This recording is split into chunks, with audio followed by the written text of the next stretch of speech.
Marvel. Reborn with Philosopher's Stone and beginning the path to Godhood. Chapter 81. The power of the witch heart demon is stronger than the wind demon, water demon, and earth demon, but its strength is also limited. On the one hand, Wu Shinmo is a pawn of Mephisto. Even though he has the title of Prince of Hell in Hell, he has never been properly trained. On the other hand, Wu Shinmo sneaked into the earth from hell and was originally still in a weak state. So he faces two very powerful ghost riders, one old and one new. Wu Shinmo could only hold out for a dozen minutes. Wait until it's light. Carter Slay and Johnny have brought the witch heart demon to the ruins of St. Venganza village in the border wilderness. Under the shadow of a ruined wall, Carter Slay held a flame-filled demonic gauntlet in his hand and shot the witch heart demon in the head. Bang! Huge amounts of roaring sound opened a big hole in the demon's head. But the witch demon's vitality was extremely tenacious, and he did not die completely. He was even recovering. At this time, Carter Slay directly took out the St. Venganza contract. Without waiting for Carter Slay 09 to speak, Johnny couldn't hold it in any longer and interrupted, "Wait, Carter, what is this?" Carter Slay. The St. Venganza contract. A flame leapt from Johnny's skull, and he said, "Didn't you say the contract was taken away?" Carter Slay. "Yes, it's just as you thought. I lied to you." Johnny. Johnny wanted to say something, but was quickly pushed away by Carter Slay. He's just a tool, why is there so much drama? In Roy and Carter Slay's plan, Johnny Blaze was simply a tool to attract Mephisto's attention and then use him to find the witch's heart demon. Now, Johnny Blaze's scenes have basically been completed. Revenge is imminent. The flames on Carter Slay's body burned fiercely. He pointed the shotgun in his hand at the slowly gathering head of the witch demon and said with almost no emotion, "Mephisto, I know you can hear me.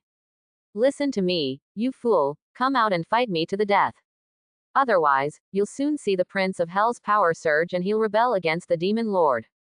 As soon as he finished speaking, a handful of flames burned the St. Venganza contract. Immediately afterwards, gusts of cold wind began to flow through the ruins of the entire St. Venganza village. As the dark winds continued to gather, they soon formed a vortex similar to a black hole in the air. This is the demiplane that Roy has transformed. Originally, the demiplane that Mephisto cultivated overlapped with the shadow of the entire St. Venganza village. But after the transformation was completed, the entire demiplane had been separated from the shadow dimension by Roy, forming a separate and closed space. The entire demiplane space has only this one entrance and exit, which is controlled by the contract.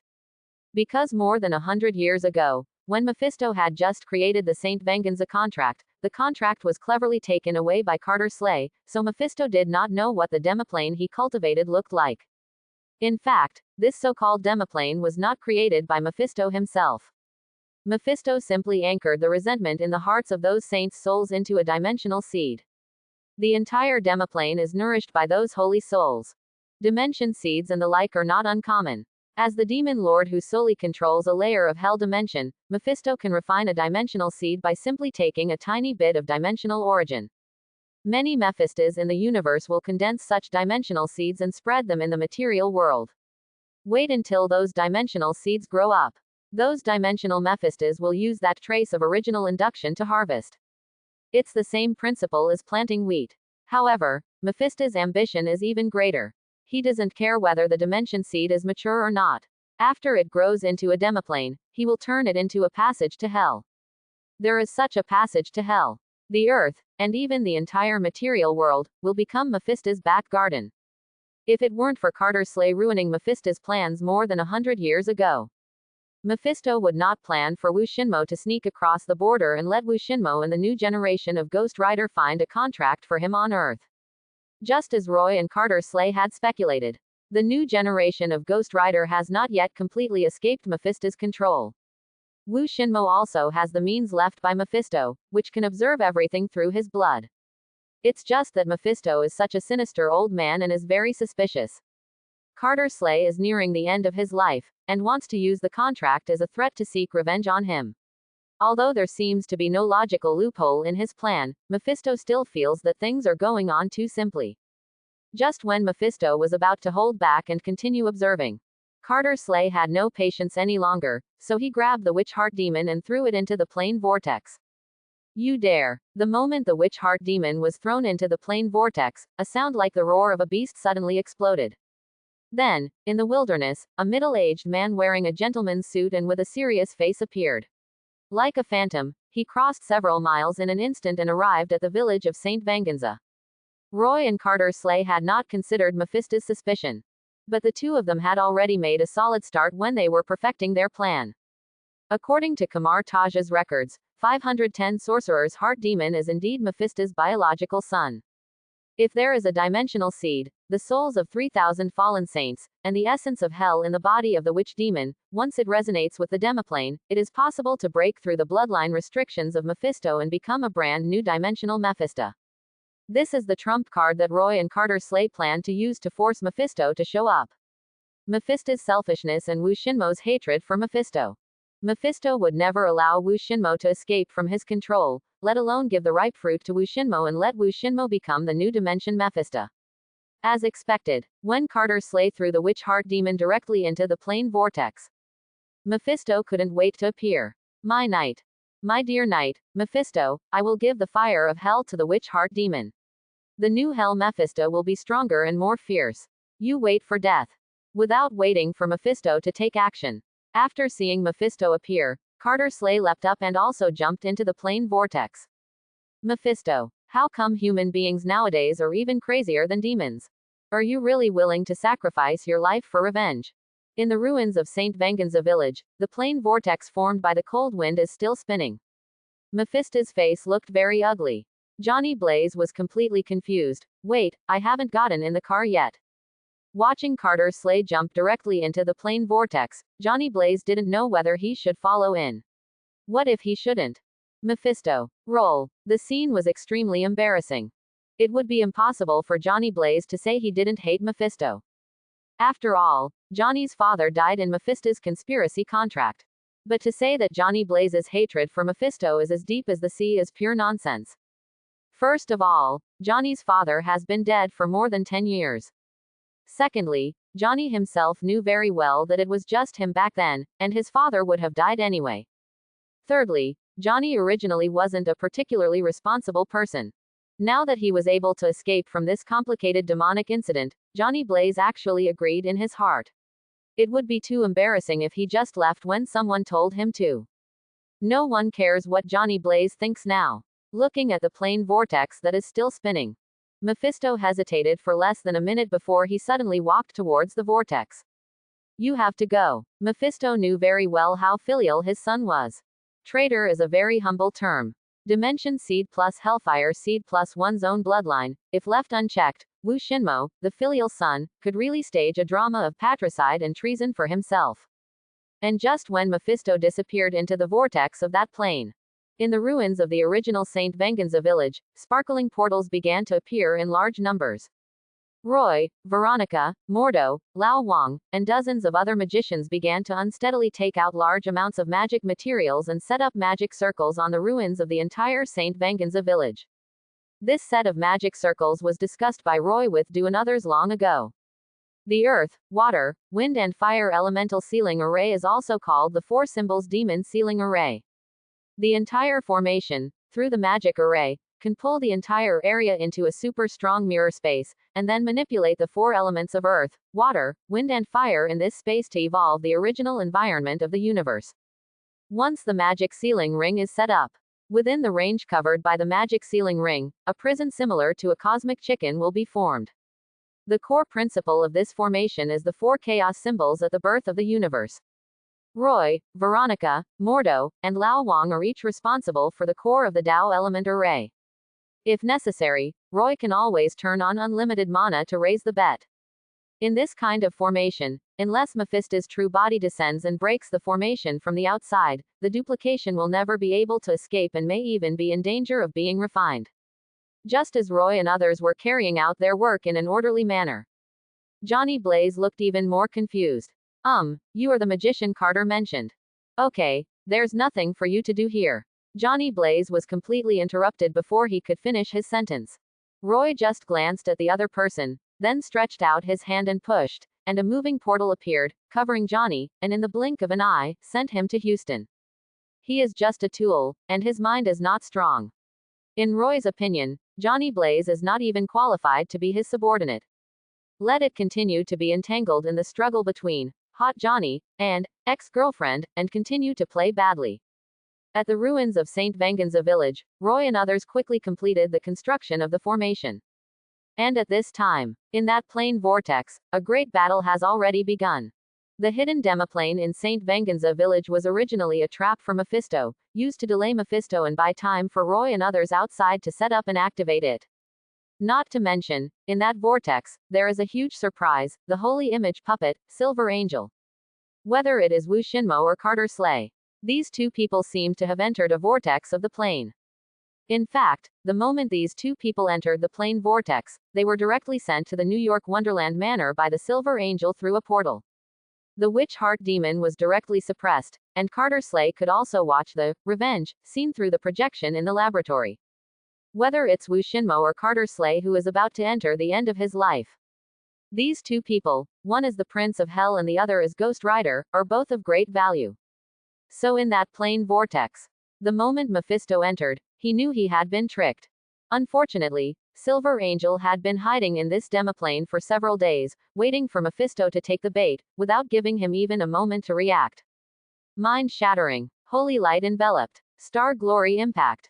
Vishanti's holy sword. Silver Angel's fighting instincts are basically inherited from Roy's fighting style, and were taught, instilled, and cultivated by the book Spirit Timo.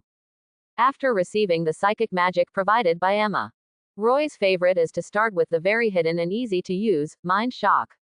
The magic of Mind Shock is not very lethal, but it has an extremely powerful advantage, which is the concealment and stiffness effects that cannot be exempted. Even Roy's inherent psychic immunity, a constant 9th level spell effect, could not be detected. Although the stiffness effect is short-lived, it is enough for close combat experts. In an instant, overwhelming holy light enveloped the entire demiplane. Then came the super collision of the Uru metal body, carrying layers of star flames. Qian Nuo's star impact is unique to Silver Angel.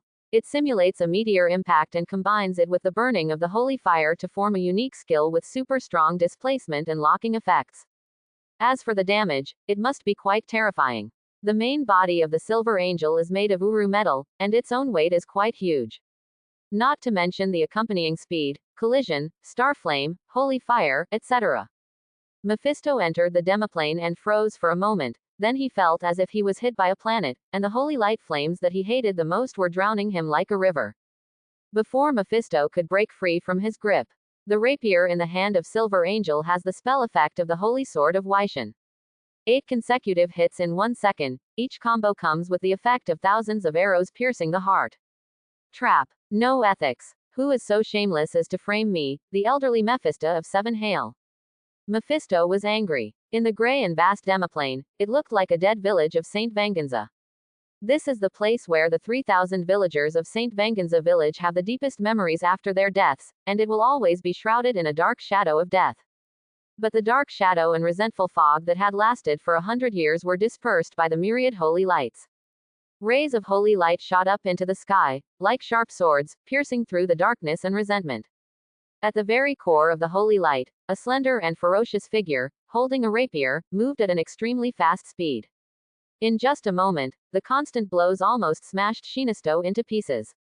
On the ground, Mephisto's human form could no longer be maintained.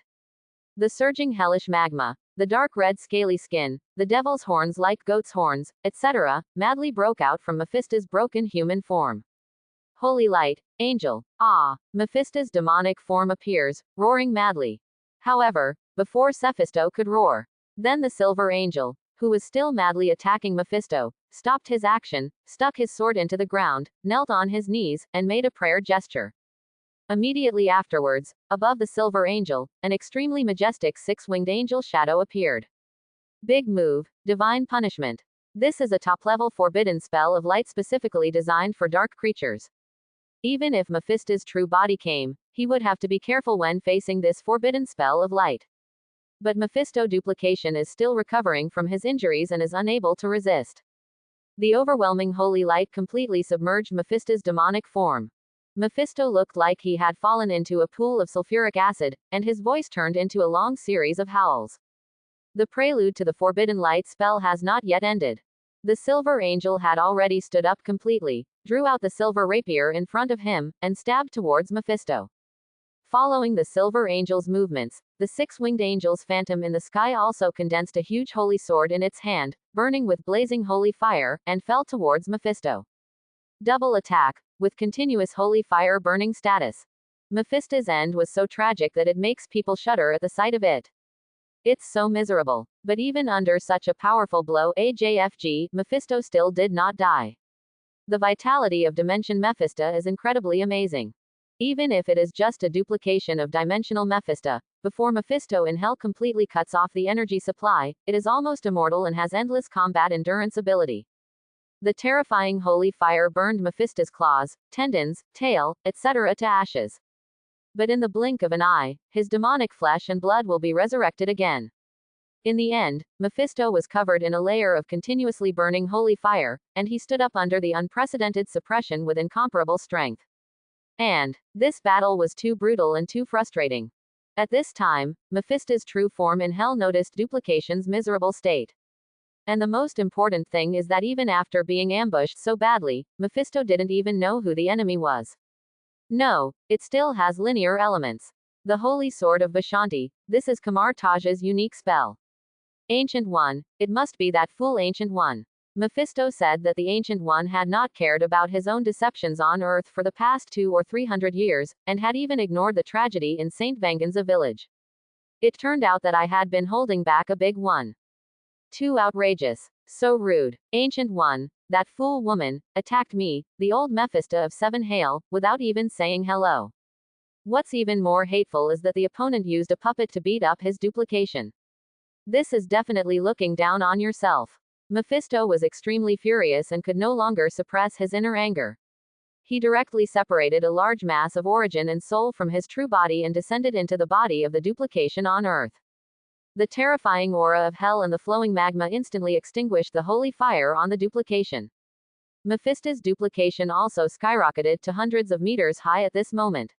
He clasped his fists into hammers and smashed down directly towards the Silver Angel.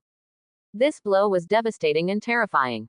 But unfortunately, the Silver Angel not only has a large number of sacred spells, but also has super strong displacement and speed. Several holy lights flickered and jumped like stars. The Silver Angel puppet body was not afraid of the cutting from the distorted turbulence of space and dodged Mephisto's violent attack. As a surprise gift lurking in the demiplane, Silver Angel's goal from the beginning to the end was to restrain Mephisto. Otherwise, Silver Angel could have forcibly activated the core spell program in the first wave of small combos and completely devoured the Mephisto duplication with the Curse of the Abyss. Restraining Mephisto duplication gives Roy and others outside time to set up the magic ceiling formation. What Roy has to do is to capture Mephisto duplication alive. Boom. Along with the arrival of part of Mephisto's true soul, a devastating blow shattered the entire earth of the demiplane, and with the breath of hell, it drew out endless hellfire. Mephisto launched a violent attack like a madman. Even if he couldn't hurt the Silver Angel, he would still destroy this demiplane. Ancient One underestimated himself. Although his century-long plan has been discovered, even if the plan fails, he will definitely make a fortune on Earth after paying such a huge cost. While the Ancient One was still unaware of the arrival of his will, he broke through the demiplane and devoured millions of human souls. You won't lose money either. It only took less than 10 minutes. Under Mephisto's full force, the entire demiplane was shattered. However, just as Mephisto was about to take back the dimensional seed transformed from the origin of the Hell dimension during the plane shattering process, the Silver Angel appeared in Mephisto's sight again. Mind-shattering. Star Glory Impact. It doesn't matter if the moves are old, as long as they are useful. Two small combos once again made Mephisto stiffen. And at this moment, a portal flashed in the air and teleported the dimensional seed away. Dimension seeds are also good things, which can be used to build plane plantations and plane ecological chains. Just a moment. Mephisto became even angrier, and he froze for just a moment. My own dimension seed disappeared. Although there is not much hell origin in the dimensional seed, it is definitely a provocation. Ancient One, come out and see. 4 symbols demon ceiling formation. Boom. As a Hell Lord and Dimension Mephisto who roamed Hell and the Abyss, and even had a certain reputation in the entire Chaos Star realm, Mephisto swore that he had never suffered such injustice as today in his life. The first moment after falling out of the demiplane, Mephisto already knew who had designed, framed, and ambushed him this time. Not the Ancient One, but a group of magicians under the Ancient One. Moreover, this group of magicians are completely different from the Ancient One. They have no moral principles. Twice in a row, he attacked me while I was speaking. The first time was the sneak attack from Silver Angel, which hurt me to the bone. The second time was the current 4 symbols demon sealing formation, which used the power of chaos, 4 symbols to launch a sneak attack on him. Anyway, I do have some friendship with Ancient One. Even the Ancient One had never bullied him like this. Young magicians nowadays are becoming more and more rude, cruel and ruthless. It's really bad. Mephisto wanted to teach these young magicians a lesson, but unfortunately, the 4 symbols sealing magic formation was so powerful that Mephisto could only defend himself and had no power to fight back. The village of San Venganza is a mess of ruins. However, outside this desolate and lonely mirror space, there are magical pillars shining with brilliant light, connecting the stars in the sky and the 4 constellations. Inside the mirror space of the magic circle, the terrifying 4 elements of earth, water, wind and fire condensed into the elemental king, sealing off space and destroying everything. Layer upon layer of magic runes formed a light chain that entangled Mephisto. The 4 colored light pillars of earth, water, wind and fire, driven by the elemental king, melted all the matter in the space. Every time Mephisto roared and struggled, trying to fight back, Roy would immediately and decisively activate the evidence of elements, drawing endless magic power from the endless elemental plane and pouring it into the magic formation. In this situation, the 4 elemental kings began to continuously condense into entities. The shadows of 4 ancient and ferocious gods fell from the starry sky and the 28 constellations, and even made the 4 elemental kings faintly develop spiritual intelligence. Since the advent of the Chaos Star realm, the stars in the sky are no longer a purely material world. The solar system, the Milky Way, the Orion Arm, the Virgo galaxy, etc., the planets in the universe are still there. But beyond the starry sky, beyond the galaxy, there are more infinite planes and dimensional worlds in the Chaos Star realm. The 4 elemental planes naturally also exist. The 4 ancient elemental gods of earth, water, wind, and fire, like the gods of creation, have long been integrated into the primordial laws of the Chaos Star realm. Under the suppression of this level of ancient power, the more Mephisto struggled, the more fierce the despair in his heart surged. It's okay that he was beaten by Ancient One before. After all, the Ancient One is powerful, and the entire multi-universe is medical. Moreover, the material world is Ancient One's home turf, so it is not shameful to be defeated in its home turf. But now being beaten by the disciples of Ancient One made Mephisto feel unacceptable and angry. This kind of thing cannot be concealed. If I were to be so cowardly, and be blocked back to hell by a few juniors, I would be so miserable. In hell, when you meet old enemies like Satan, Lucifer, and Beelzebub, won't you be laughed at by them?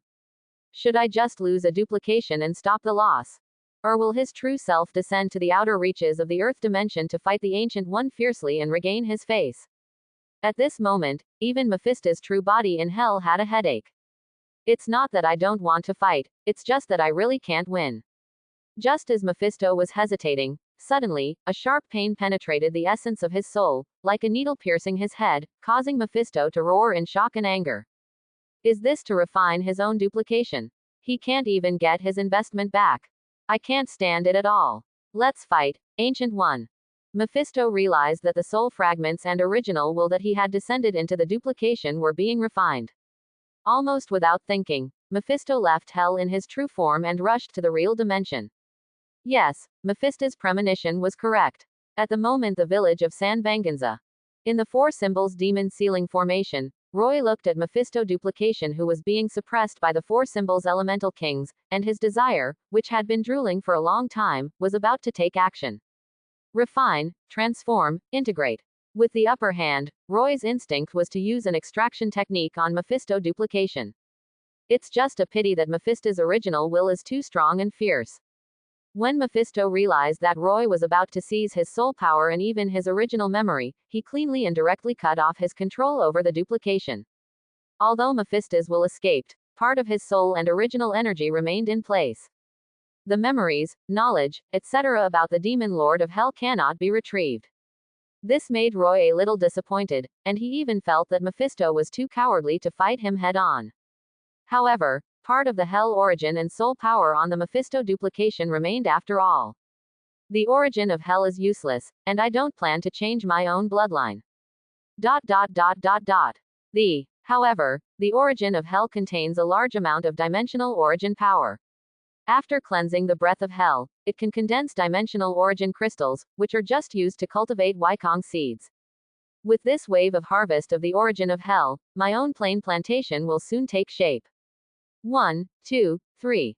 With the help of the 4 symbols demon sealing formation and the power of the 4 symbols elemental kings.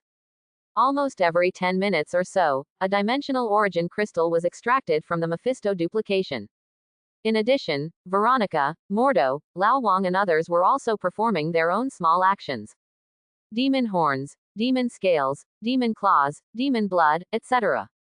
Veronica, Mordo, Lao Wang and others are not as sharp as Roy and cannot directly extract the origin. However, the large amount of magical materials that can be dismembered from Mephisto are also very precious. Hundreds of meters of Demon Lord duplication material. This is a top-level magic material that has rarely been seen on Earth in hundreds of years. What's the difference between this and mountains of gold and silver? Just when Roy, Veronica, Mordo, Lao Wang and all the other magicians were making a fortune. Outside the dimensional barrier formed by the 3 holy places, Mephisto, who was as tall as a mountain, directly activated his strongest demon form. Behind him, the gate to the hell dimension opened, and an endless army of demons continued to gather, as if an all-out war was about to begin. Opposite Mephisto, the Ancient One magician stood alone, calmly responding to the king. The dimensional world is a strange existence between the material world and the world of nothingness. Whether it is the dark dimension, crimson dimension, hell dimension, heaven dimension, etc., they are actually in the gap between the material world and the world of nothingness. And not everyone can set foot in this strange place. In this area where material elements and the void of vacuum intertwine, everything strange exists. Even if you are a dimensional Mephisto or a 9-ring magician, if you don't have anchor points and coordinates, you will be completely lost once you walk too far in the dimensional world. Similarly, once the coordinates of a certain world are leaked to the dimensional world, it will be very serious. Just like the Earth, it is one of the coordinates left behind by the material world in the dimensional world. In addition, the Earth has always been rich in life, which has led to Mephisto from many dimensions keeping a close eye on the Earth. But since 200 years ago, when the Ancient One magician, 630, used the 3 major relics left by prehistoric Agamotto to build a magical dimensional barrier, the Earth has become much safer. At least, Earth is no longer a place where Mephistos can come and go as they please.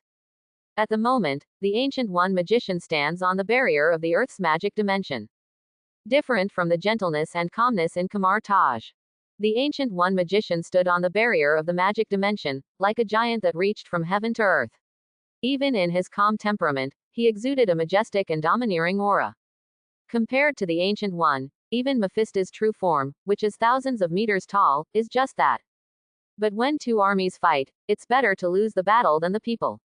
Looking at the magnificent magic projection of Ancient One. Although Mephisto felt a slight toothache, he still spoke forcefully, "Ancient One, we have lived in perfect harmony for nearly 100 years. I don't want to ruin this rare peace over such a small matter. Hand over the corrupted souls of Saint Venganza village and the troublesome magicians. Otherwise, my army of hell will wage an all-out war against your Earth today."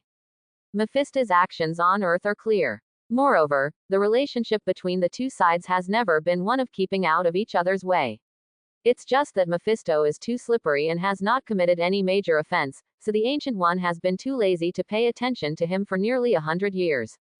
Seeing Mephisto and bragging about it in this dimension, Ancient One was also a little annoyed. Mind shock. The form of Archeon, the wind of Batum, Bosat's thunder.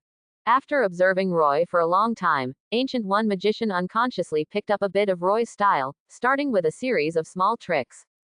However, it was not as effective as what Roy had done before at Kamar Taj Square. Ancient One attacked with all his strength, and the scene suddenly became magnificent. On the outskirts of the earth, lines of magic patterns and magic nodes began to shine, forming an enormous torrent of magic power. Under the blessing of this magical torrent, the Ancient One's astral projection body restrained Mephisto. At the same time, thousands of Ancient One duplications cast magic and blasted towards the gate of hell. Hurry! Another sneak attack. Ancient One, you have no moral principles. Psionic magic is not very powerful, but sometimes the various effects that come with it are very practical. Mephisto was caught off guard and was once again suppressed and at a disadvantage. And inside the gate of hell, the army under Mephisto's command fell down in large numbers like wheat being cut. At this moment, Mephisto felt a little regretful. If I had known that Ancient One would become so unethical, I should have cut my losses early. Over the past 100 years, the style of Kamar-Taj has become increasingly wild. The Ancient One has turned evil. Could it be related to the technological development on Earth? Yes, it must be the atmosphere in the human society on Earth that has influenced the Ancient One and Kamar-Taj. No wonder some people say that all capitalists should be hanged from the street lamp. The customs of human society on Earth have been corrupted by those capitalists. The Ancient One and his magicians were simple and honest. Forget it, let's just fight around, show our faces and then leave. When I return to hell, I will settle accounts with the souls of those capitalists. Forget about hanging street lamps, hell cannot tolerate such mild torture, so let's light sky lanterns. In the dimensional world, Ancient One and Mephisto are in a stalemate. And at this time, in the village of St. Venganza, in the Four Symbols Demon Ceiling Formation. After a large amount of essence and magical materials were extracted from Mephisto's duplication, its body, originally several hundred meters long, became thin. In addition, after Mephisto's real body was disconnected, his internal strength was insufficient and his recovery ability became increasingly weak. In the end, it was accompanied by the complete penetration of the four-color light beams. Mephisto's duplication also completely dissipated, leaving only a glittering soul crystal suspended in the air. Legendary level, Mephisto's Heart of Resentment. After seeing this legendary soul crystal, Roy's eyes suddenly lit up. Your own Magician Tower plan can begin now. With Roy's strength, he actually had the ability to build the Magician Tower after he got Merlin's inheritance, but before that, Roy had not yet started the Magician Tower plan. Firstly, Roy's knowledge at that time was not solid enough. Secondly, in Roy's plan, he intends to use the Sky City of the Red House as his first Magician Tower, which will also be the core of the future floating city. Since it is the core, it must be the best. It needs a legendary soul crystal to serve as the tower spirit. There is a huge difference between legendary tower spirits and top-level tower spirits. How should I put it? It's almost like the difference between Big Ivan and Little Boy. The Little Boy only destroyed 2 island cities. Big Ivan caused the entire Eurasian plate to move southward by 9 millimeters. Now that I have a legendary level 2.7 soul crystal, I naturally don't need to wait at all for my plan. After collecting the soul crystal left by Mephisto, Roy cast several spells in succession to detect the entire mirror space. Seeing that Mephisto had not left any trace of his presence, he called out to Veronica, Mordo, Lao Wang and the others to completely remove the magic ceiling circle. This time, everyone present ate as much as they could and were full. Especially people like Modu, Lao Wang and others, their belief in Roy soared to the point of worship. This is a Mephisto from hell. Even the duplication of Mephisto is shocking enough. In the 200 years of history of Kamar-Taj, there has never been such a brilliant record. From now on, if anyone in Kamar-Taj disobeys Roy, no, if anyone disobeys the young venerable, I will just knock their head off. Roy didn't know that the campaign against Mephisto duplication had actually elevated him to the level of a junior venerable in the eyes of Kamar-Taj's supporters. After seeing off Modu, Lao Wang and others, Roy couldn't wait to check his harvest. There is a total of 1 legendary soul crystal, 1,200 top-level soul crystals, 1,500 high-level soul crystals. In addition, there is a Mephisto heart, 12 Mephisto horns, more than 40 demon lord blood essences, more than 800 dimensional essence crystals, and countless Mephisto scales, fur, claws, etc. This harvest alone is enough for Roy to create equipment for a group of constructed knights. Not to mention, the bloodline of the demon lord can create a necromancer with the potential to be a demigod. The horn of Mephisto can be used to create semi-artifacts or even artifacts. The Mephisto heart can be used to constantly produce demon blood, breed war beasts, and build ecological parks. Rich. The harvest is indeed so rich that it makes people jealous. That's right, Roy himself is jealous of himself because he is too outstanding and too rich. And that's not all. In Wonderland Manor 09, there is also a Prince of Hell suppressed, as well as the Hellfire seed promised by Carter Slay. After the joy, Roy did not forget his next goal. After that, he gave most of his gains to Veronica and asked her to take them back to Wonderland Manor. Roy quickly packed up again and headed towards Mohawk. 2 days ago, Roy received a message that Natasha Romanoff, John Wick and others had encountered some trouble in Mohago near the southern rainforest. To be precise, we encountered some extraordinary obstacles. Now that Roy is ready to fully launch the Magician Tower project, he naturally has to focus on solving Natasha Romanoff's troubles. In the Caribbean, Puerto Rico, a little-known island city. Roy followed the location of the ear studs given to Natasha Romanoff and directly came to this small town through the portal. It wasn't the trouble Roy had imagined. There were no bloody battles or any special confrontations. In a beach tavern in this small town, John Wick, Robert, Duncan, and Willis were sitting in a booth, drinking wine and looking at beautiful women. At the bar counter, Natasha Romanoff and a slender blonde woman were chatting and laughing. Seeing this scene, Roy felt a little relieved, but also speechless. Natasha Romanoff and John Wick, are they just kidding themselves? If this kind of leisure vacation can be called troublesome, Roy hopes that the rest of his life will be free of troubles. But since he was already there, Roy didn't say much. He walked straight to Natasha Romanoff in the tavern and put his arms around her slender waist without any hesitation. The moment someone grabbed her waist, Natasha Romanoff instinctively drew her gun and fought back. Nana, baby, what are you talking about with your junior? You look so happy. Roy's voice made Natasha Romanoff relax immediately. As a result, the blonde beauty opposite Natasha Romanoff also relaxed her brows a little, and quietly put away the pistol under her skirt. Roy smiled and nodded to the blonde beauty, and found that he seemed to have met the familiar protagonist again. The Queen of Surin. No, it's a character in the plot who looks very similar to Charlize Theron. This blonde beauty should be one of the Black Widows who graduated from the Red House. She has a temperament that is very similar to Natasha Romanoff, but completely different. To some extent, Roy is not wrong. Black Widow, who also graduated from the Red House, this blonde beauty should be considered Natasha Romanoff's junior. That's right, this blonde beauty looks younger than Natasha Romanoff.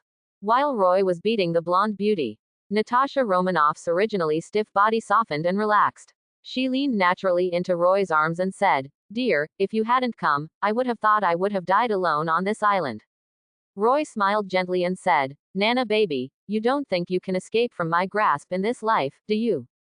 It's impossible to die alone. Let's talk about the troubles you've encountered first." Roy's desire for a harem is simply blatant. Natasha Romanoff had already accepted her fate. She gave Roy a coquettish look and said, "Before we talk about our troubles, let me first introduce you, dear.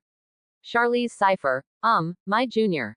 Cypher raised his eyebrows heroically and said, "I hate the name Charlize. Call me Cypher."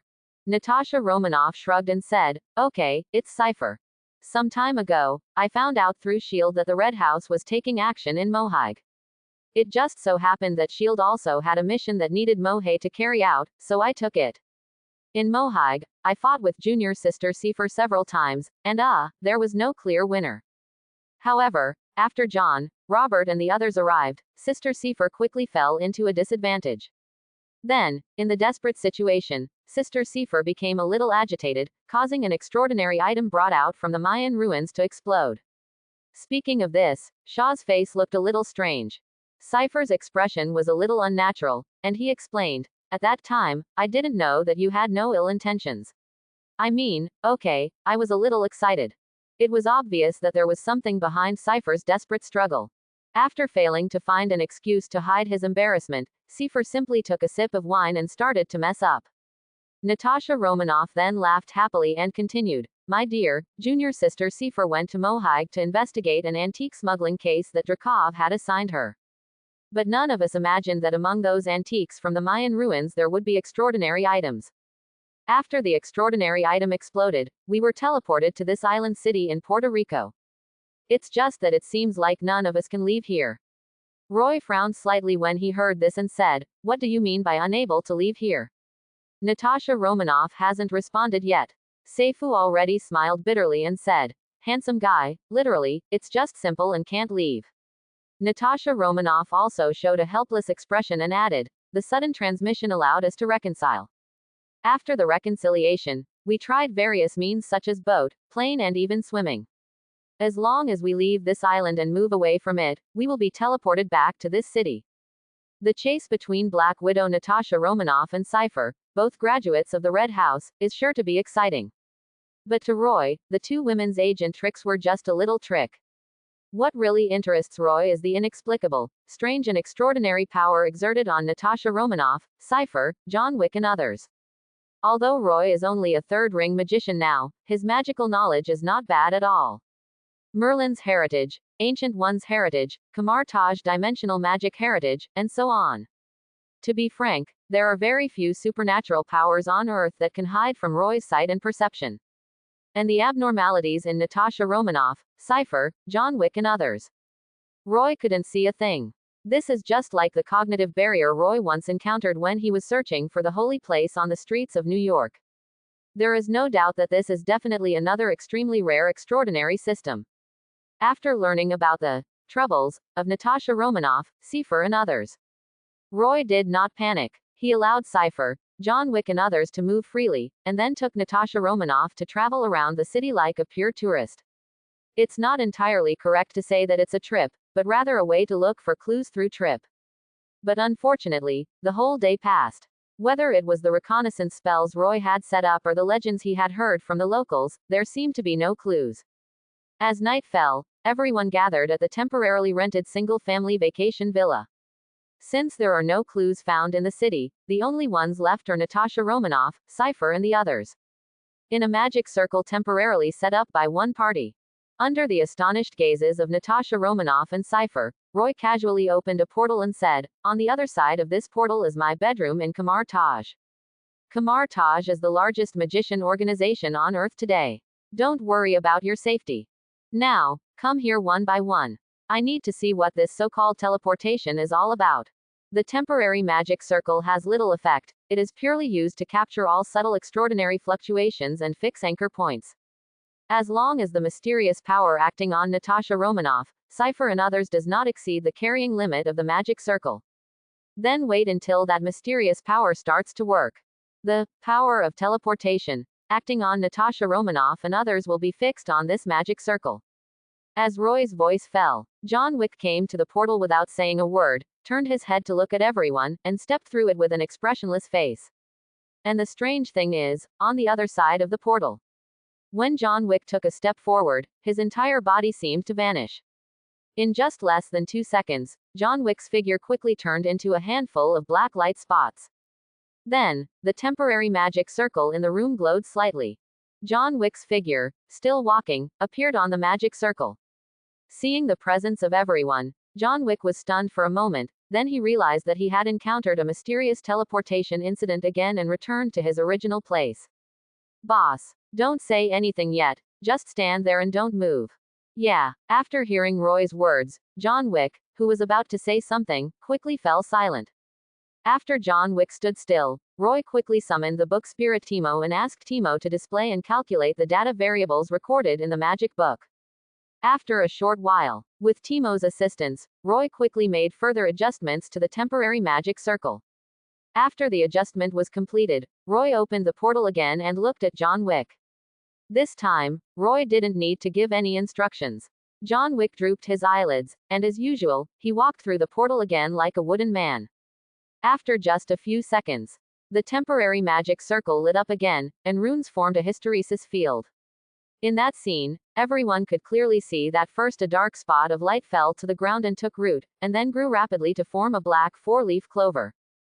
The moment the black four-leaf clover took shape, a hidden vitality bloomed. Then a large number of light spots appeared on the magic circle, giving rise to flesh, blood, bones, etc., gathering into a human form.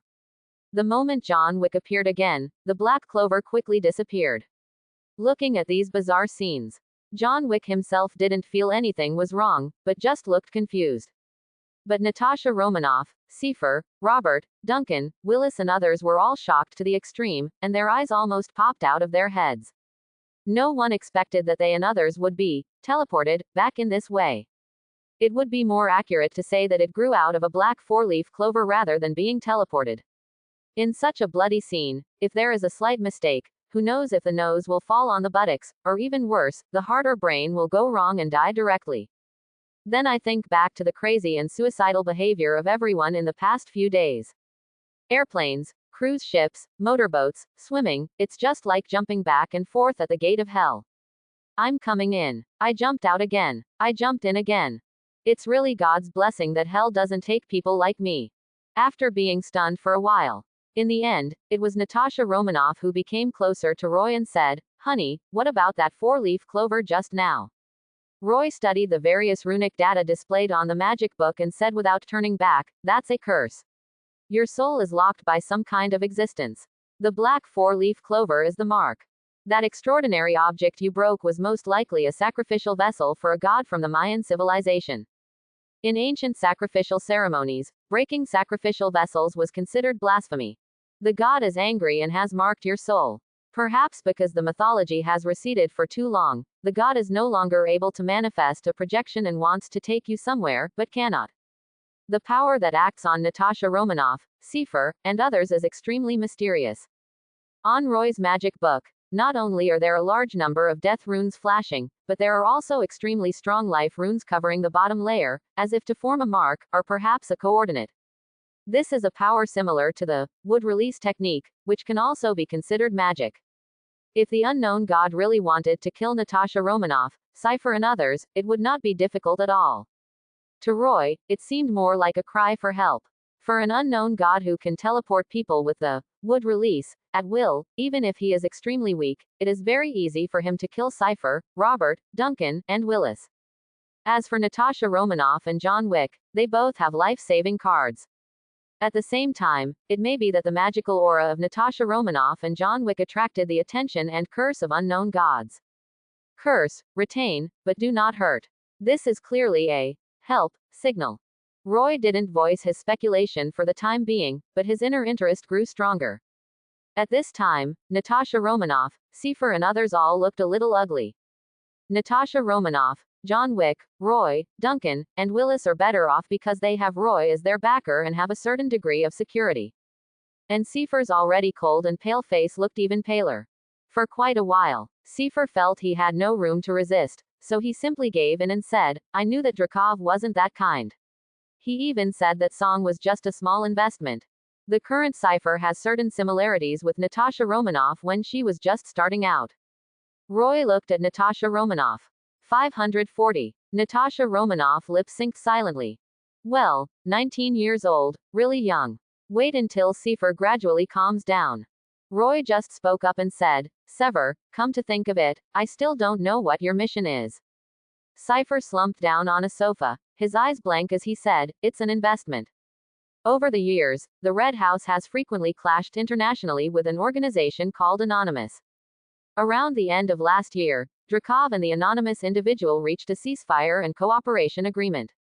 This year, the two organizations have joined forces to create an unknown electronic information team to gather wealth, information, intelligence, and more in preparation for future insight plans. However, since this is a team that no one knows about, we naturally cannot use the funds of the two major organizations. In order to insert someone into this team, Drakov had me leave the Red House and deliberately appear in the site of the anonymous organization as a broker. Anonymous is a master at using criminal organizations around the world to achieve their goals. According to Drakov's intelligence, the recently rising drug lord, smuggler, and broker gang in Mohaig was promoted by the anonymous organization. I just need to show enough Eastern European connections to this gang, and then I can slowly infiltrate its ranks. I didn't expect that I would encounter something like this during just an ordinary cultural relic smuggling operation. A Drakov spy, a double agent sent by the Red Room. I have to say that after Seve gave up, a lot of the information he revealed was very surprising and interesting. At least, that's the information Shang Fu revealed. Roy was very perceptive and was able to identify many threads in the film's plot. The anonymous organization should be from Fast and Furious. The Insight project is likely related to Captain America 2, Hydra, SHIELD, etc. No wonder it was Cypher. Roy sorted out the information briefly and found that the relationship network of the Red House was quite rich. But obviously, now is not the time to focus on these. After resolving the curse on Natasha Romanoff, Cypher and others, find the Red Room, kill Drakov, and everything will be clear. These are all minor problems. The key is how to resolve the curse on everyone. The curse that fell upon everyone was clearly not malicious. In this case, as long as we find the unknown god, we will most likely be able to solve the problem. If Roy had not gone to Kamar Taj for further training, even if he understood the cause and effect, he might not be able to rely on that trace of curse to reach the unknown god. But after studying at Kamar Taj, Roy has a very good grasp of knowledge about space and dimensions.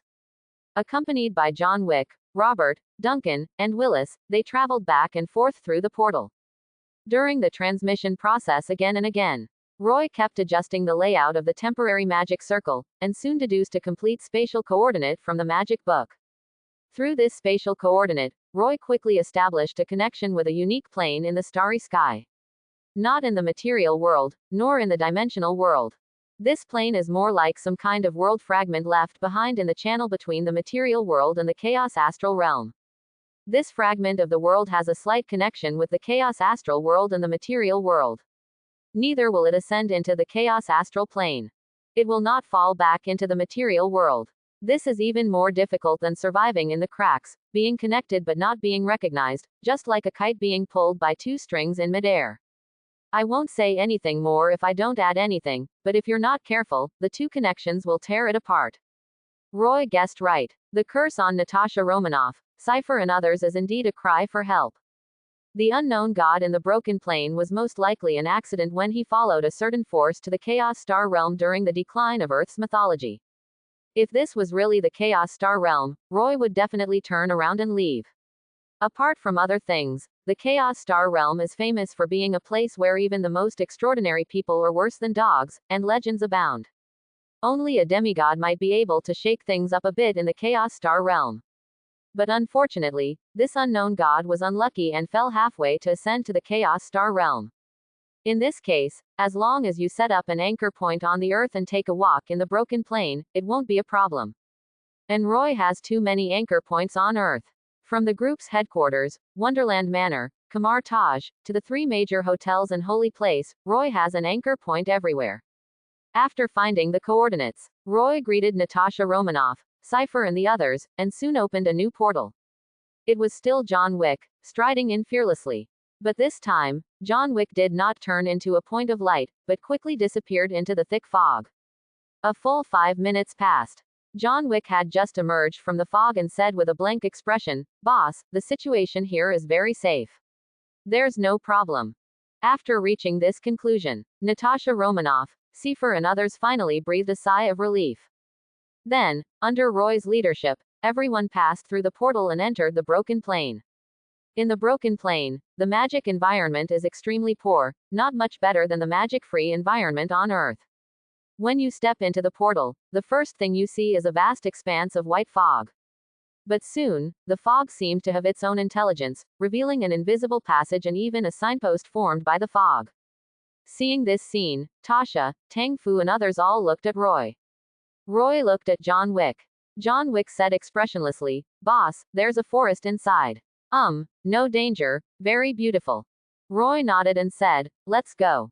The owner of this place seems a little impatient. What Roy said is correct. While Roy and the others remained motionless, the mist beacon quickly transformed into a group of cute mist elves, pulling at Roy and the others' trouser legs. Led by a group of mist elves, Roy and the others quickly followed the foggy passage and entered a forest that looked like a fairy tale world.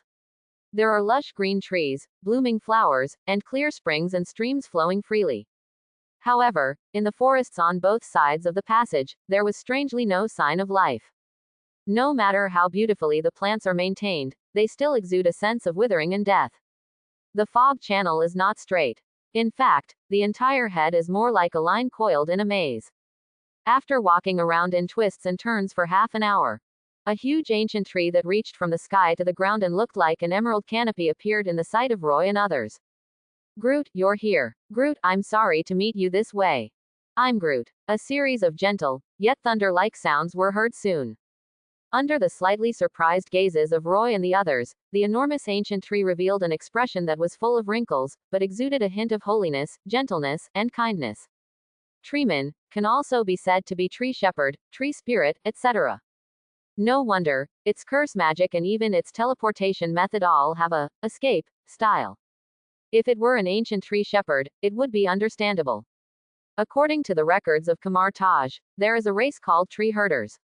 However, most of the tree herders lived in prehistoric times.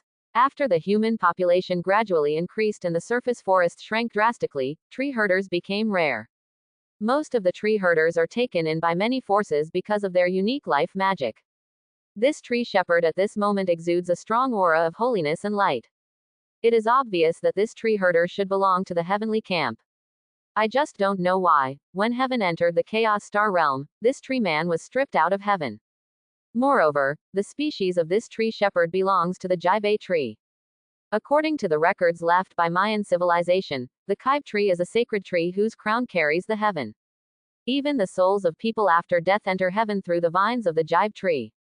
In the material world, the kiwi tree is a special tree species unique to Central America, distributed in Caribbean regions such as Mexico and Puerto Rico. In this way, it is understandable that Natasha Romanoff, Shang Fu and others were often teleported to the small town in Puerto Rico. In all likelihood, that small town is where the Jibei tree once grew. Only the place where it grows can enable it to generate induction and connection after it is separated from the material world. At the same time, it was just as Roy expected. The current situation of this tree shepherd is not very good. During the long wandering time, the magic power of the entire plane has been completely exhausted by him, and even the vitality of the surrounding forest is constantly being transferred to the tree shepherd. That's why those forests look beautiful but lifeless. After understanding all this, Roy was completely relieved and cast a mind link spell, allowing everyone to communicate with the tree shepherd mentally. Your Excellency the Magician, the tree shepherd Maokai, greets you. Roy, just call me Roy. You're quite polite. Dear Roy Magician, your easygoing and humble attitude makes me sincerely admire you. Maokai, stop the pretense and tell me what you want. A tree spirit who understands the ways of the world. While interrupting the other party's flattery, Roy also gave John Wick beside him a look that urged him to learn more. John Wick is still as wooden as ever. On the contrary, Robert, Duncan and Willis had an inexplicable gleam in their eyes. Roy didn't notice the expressions of his three new subordinates, but instead focused all his attention on the Teshu man in front of him. Although this tree shepherd is almost at the end of his life, his essence is at least a demigod. To this fallen demigod, Roy had some ideas, but he didn't want to lose the opportunity due to carelessness. As long as this demigod has any bad thoughts, Roy guarantees that he will throw the silver angel in his face immediately. As expected, facing Roy's vigilance and precautions, the tree shepherd Maokai fell silent. Oh, old people become wise, and old trees are no worse. The fact that he was able to earn the title of sacred tree among the heavenly gods of the mythological era meant that he was definitely not as gentle and serene as he appeared.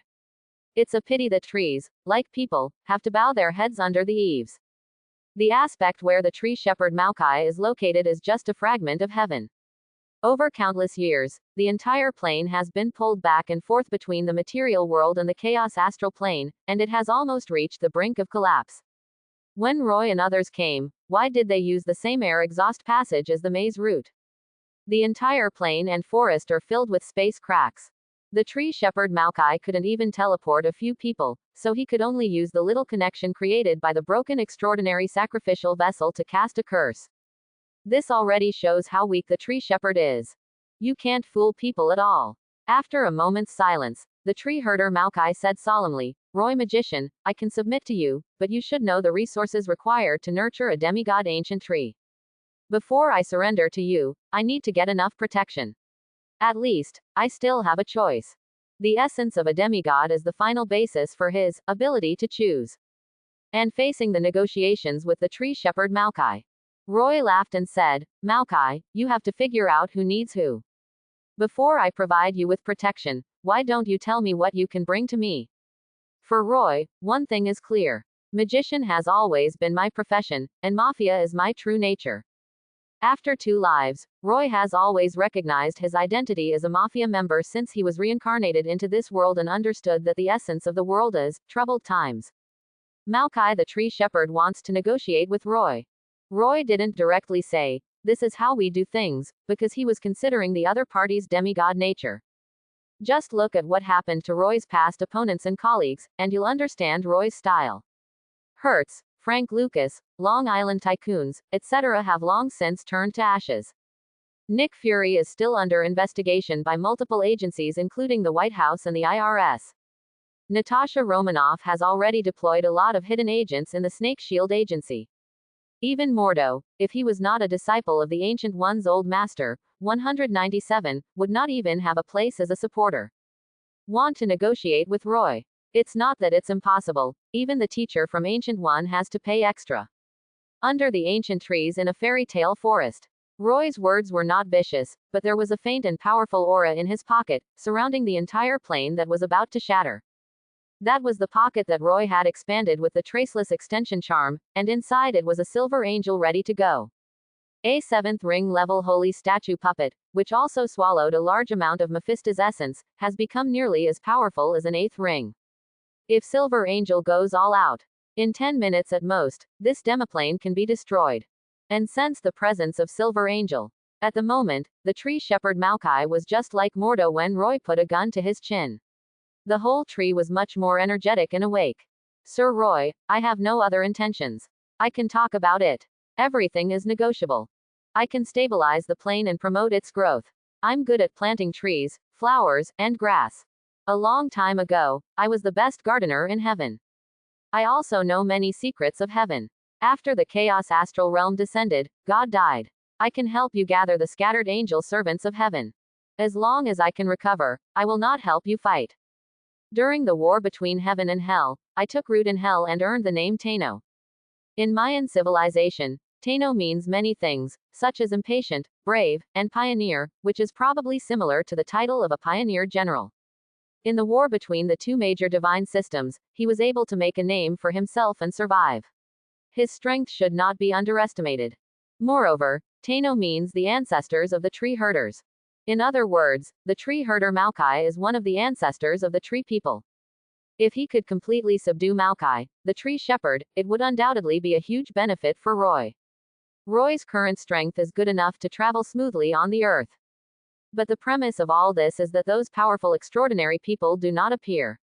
If it were an era when Iron Man was flying around, Hulk was smashing things around, and Thor was hammering things around, Roy's current strength would be a little insufficient, and he would have to rely on the reputation of teacher Ji Yu Shi. But if he could have a demigod tree shepherd under his command, it would be different. A fully powered demigod tree shepherd would have no problem taking on Avengers alone, apart from anything else. In terms of potential and hard power, the demigod tree shepherd may not be as good as teacher Ji Yu. But in essence, both sides are at the same level. This is a great opportunity and should not be wasted. Looking at the tree shepherd Maokai, whose attitude changed drastically. Roy didn't rush into anything, but slowly raised his bet, saying, "Maokai, what you said is a bit outdated. My secret manor has cultivated a plantation of all ecological planes. My magician tower is already under construction. It will start with flight in the sky, capable of astral navigation. My teacher is the Holy Spirit of magic, a guest of the eternal God. My holy icon puppet, also in angel form, is far more powerful than an angel servant. Not long ago, it even crushed Mephisto's Mephisto duplication on Earth. As for war, myths and the supernatural have receded for hundreds of years. There is no war on Earth. What Roy said is all true, but it is all still in its infancy. But the fact is the fact. Even Maokai, the old tree shepherd, could not detect the slightest aberration and could only believe it. This made the tree shepherd Maokai very conflicted. Maokai, the tree shepherd, could tell that Roy was asking for his complete surrender. But no matter how you look at it, I am also a demigod. Even during the heyday of heaven, even though I was just an affiliate, I was still someone who was relied upon and demoted to the position of logistics leader. Could it be that I have been away from Earth for too long and that being a demigod is no longer valuable? It's not impossible. Hundreds of years ago, before the Chaos Star Realm arrived, I had heard that there were countless people separated by the Star Realm. It was all that old guy Jesus' fault. In order to find his adoptive father in the Star Realm, he said he wanted to give gifts and consumed a lot of his own essence to cultivate the tree of good and evil, the tree of life, and the fig tree. However, this caused his own strength to drop significantly, and he couldn't even enter the Garden of Eden. In the end, he was abandoned on the way to the Star Realm. Jesus is useless and cannot protect himself. It would be reasonable for me to switch to someone else now. Roy didn't even know that the words he used to increase the stakes had caused the tree shepherd Maokai to imagine a lot of things. But Roy understands the rhythm of negotiation very well. Looking at the tree shepherd Maokai in silence, Roy slowly probed, "Maokai, you should reconsider whether to fully surrender. Why don't we talk about the curse on my subordinates first? Definitely, I don't mean to blame you, but I'm a little curious about this kind of curse magic." Maokai, the tree herder, didn't doubt Roy's words. He perked up a bit, saying, "Sir, when you talk about this kind of magic, we have to mention the ability of our tree people. This curse is also a type of life magic, called the black clover. When the life energy within life magic is stimulated to its extreme, it reaches the boundary between life and death. We use this extreme stimulation of life as a curse. Combined with the Clover clan's innate destiny spell, we have the magic of black clover. The implication of this curse is the fate of all life, which is death, also known as returning to one's roots. Plant ability, life magic. Roy soon learned from the tree shepherd Maokai that this was indeed a new magic system. At the same time, this also made Roy more eager to conquer the tree shepherd Maokai. Tree shepherd, life magic, I want them all. Chapter 91. Black clover is a curse magic, but it is also a very practical magic. The tree shepherds use this curse magic to punish those who blaspheme. They prompt their lives to sublime and wither, and at the same time, use fate as a guide to lock and take away their souls. It's not bad for fallen leaves to return to their roots. But in Roy's opinion, this curse magic can be a top-level return to city spell with a slight modification. This magical transmission consumes the life of the cursed and follows the path of fate. It cannot be stopped or interrupted, and it also comes with a temporary protection of destiny. What is destiny? In scientific terms, it is ideological quantum entanglement. This is very mysterious and totally unreasonable. If there is such a return to city technique, it will definitely be of great benefit to Roy's future development of power. It's just like in the game world, there is a return point and a safe zone. Once developed, the effects of this return to city technique are extremely wide and diverse. Moreover, this black four-leaf clover spell has the foundation to be modified naturally. Just like what Maokai, the tree shepherd, did before, with just a slight adjustment to the spells cast by Natasha Romanoff, Cypher, John Wick and others, the consumption of life would become very small. What's more, this consumption of life energy can be replenished. John Wick and the others just took a few bottles of Oak Life Essence potion, nothing happened to them. It only took a few hours. Roy and the tree shepherd Maokai had already improved the original version of the city return technique. It's not that Roy has nothing to do. Rather, in this subtle discussion of magical knowledge, Roy was able to inadvertently demonstrate the vast breadth of his knowledge, as well as his extraordinary understanding and potential. Subconsciously, the tree shepherd Maokai's recognition of Roy will become higher and higher. Definitely, Yishuren Maokai was not unaware of Roy's thoughts. But what if I noticed it? Roy's scheme is blatant and his advantages, potential, background and conditions are all right there. The more Maokai, the tree shepherd, sees and recognizes, the more his heart is moved.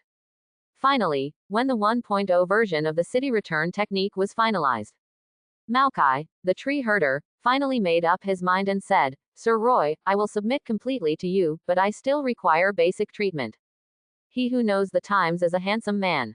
Maokai, the tree shepherd, couldn't stay in this shattered plane for even a minute. Tree people will never be slaves unless they are provided with food and shelter. The basic environment and the level of mana supply are the final bottom line for the tree shepherd Maokai.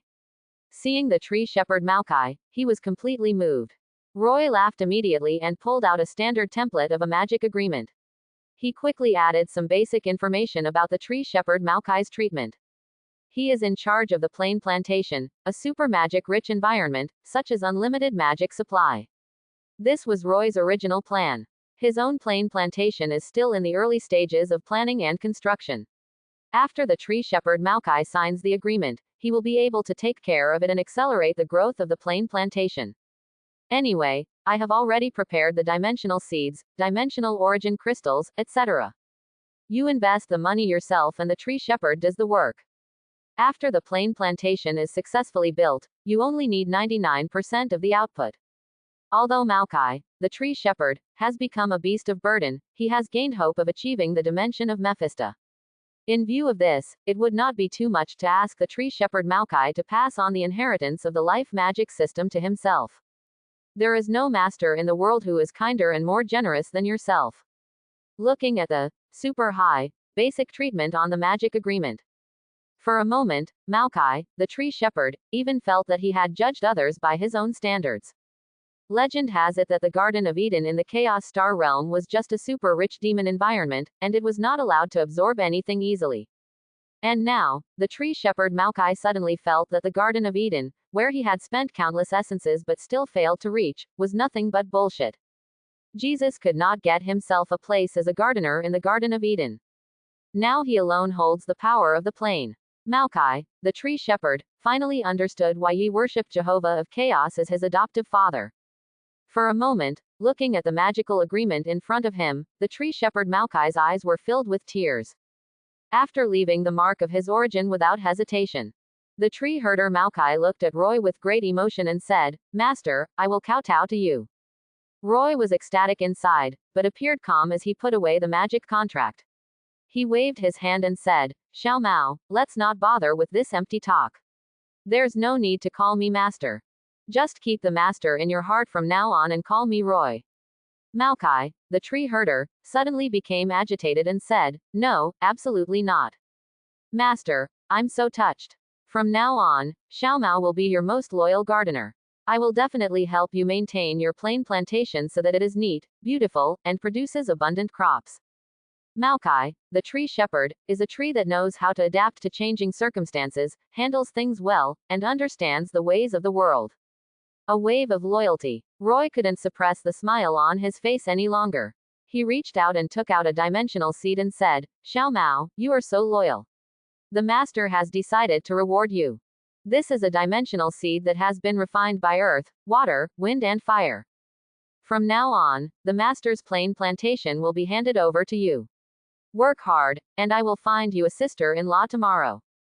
Tree shepherd Maokai. 353. Is this a plain plantation with a super rich magic environment and unlimited mana supply? Wait, did I make a mistake somewhere? The tree shepherd Maokai opened his eyes wide and looked at Roy with tears in his eyes. Roy stepped forward and patted the tree trunk, saying, "Xiao Mao, even though the seed in this dimension is small, it has high growth potential. Think about it, this is a perfect level dimensional seed, capable of evolving from a plane into a world of chicken dimensions. Demigods are great, but they have an end to their lives. Can they compare to Dimension Mephisto?" The tree shepherd Maokai was so moved that he cried on the spot. "I've gotten on a pirate ship. So, can a magic contract be revoked?" Even Natasha Romanoff, Severus, John Wick and others found this scene a little unbearable. It's so tragic. The tree's IQ was not high to begin with, and now it has been fooled. Looking at the tree shepherd Maokai, tears welled up in his eyes. Roy probably felt that he was being too unkind, so he reached out and took out 3-dimensional origin crystals and persuaded him, "Mao, look at what this is. Be good, integrate the dimension seed. Master will help you repair this broken plane and allow you to grow." Maokai, the tree shepherd, cried even harder. This means that he can't even protect his own nest. Located in a fragmented plane on the edge of the material world and chaos astral travel. Maokai the tree shepherd cried so hard, it was really touching. However, people cannot empathize with each other, just like Roy now, who just wants to laugh. To be honest, when I first came to this plane to serve as a minister, Roy had absolutely no intention of recruiting a demigod as his gardener. He just wanted to use the Ancient One's skin to lift the curse on Natasha Romanoff, Cypher and others. But Roy really didn't expect that the tree shepherd actually believed what he said casually. As a member of a mafia family who started out by stealing, robbing, kidnapping and defrauding, Maokai, the tree shepherd, believed in his own words. Then Roy said that he really dared to fool people. Anyway, once the magic contract is signed, Maokai, the tree shepherd, can only serve as his own horse until he recovers to his peak state. What's there to be afraid of? Roy has already begun to refine the Book of Magic, turning his Book of Roy into the Book of Truth. A book of truth crafted from the branches and leaves of the world tree. Once it is mastered and all magic contracts are included in it, not to mention demigods, even true gods and eternal level gods may not be able to break free. What level of existence is the world tree? It is an existence that can overwhelm a small pantheon like the Nordic pantheon to the point of suppressing the Greek and heavenly pantheons. One tree can support 3 generations. Even when the god is gone, the tree remains. The Book of Truth, made from the world tree, is comparable to a divine artifact based on its materials alone. Therefore, he didn't care about the opinion of the demigod tree shepherd Maokai. And as Roy said, the talk of training the tree shepherd Maokai into a dimensional Mephisto is not pure nonsense, there is some truth to it. At least, Roy still has a lot of dimensional origin crystals in his hands. This kind of dimensional origin crystallization is of great help to the evolution of demiplanes, plane worlds, and dimensional worlds. If Roy can obtain enough dimensional origin crystals in the future, it is possible to cultivate the tree shepherd Maokai into a dimensional Mephisto. As for tree people, they are born with bad brains. Just look at Groot in Guardians of Galaxy, and you will know how intelligent the tree people are. Come back and brainwash them a few more times, and then give them some sweet treats in batches. Roy was aware that he still had control over the tree shepherd Maokai Panzun, a demigod. As expected, under Roy's various Pua methods, which were both soft and hard, and full of promises and threats. It didn't take long. The tree shepherd Maokai completely recovered from his previous extremely sad and somewhat choked mood. Especially after Roy promised to give him 3-dimensional origin crystals after returning to Wonderland Manor. Maokai, the tree shepherd, completely believed in Roy's promise and began to become enthusiastic. Demigod is already the peak of the tree shepherd Maokai. Why was Maokai, the tree shepherd, willing to spend a lot of his essence to help Jesus cultivate the tree of the knowledge of good and evil, the tree of life, the fig tree, etc., so that Jesus could go to the Chaos Star realm to give gifts and worship his adoptive father? Isn't it just to enter the higher level paradise of Chaos Star realm? Demigods have a lifespan limit. Even if the tree people have an extremely long lifespan, they will eventually die. But if one can become the head gardener of the Garden of Eden, there is hope of becoming a Mephisto in the dimension and gaining almost eternal life. The bread that Jesus drew was the bread of his adoptive father, Jehovah. The pie that Roy painted was a pie that could be seen in person. Especially with the dimensional origin crystal hanging there. Under Roy's Pua, the tree shepherd Maokai quickly injected all of his enormous life source into the dimensional seed. There are many ways for demiplanes, planes, dimensions and other worlds to appear. Mephisto's cultivation method is to use the resentment and negative energy of the souls of 3,000 saints, invisible nourishment. The training method of Maokai, the tree shepherd, is more intuitive.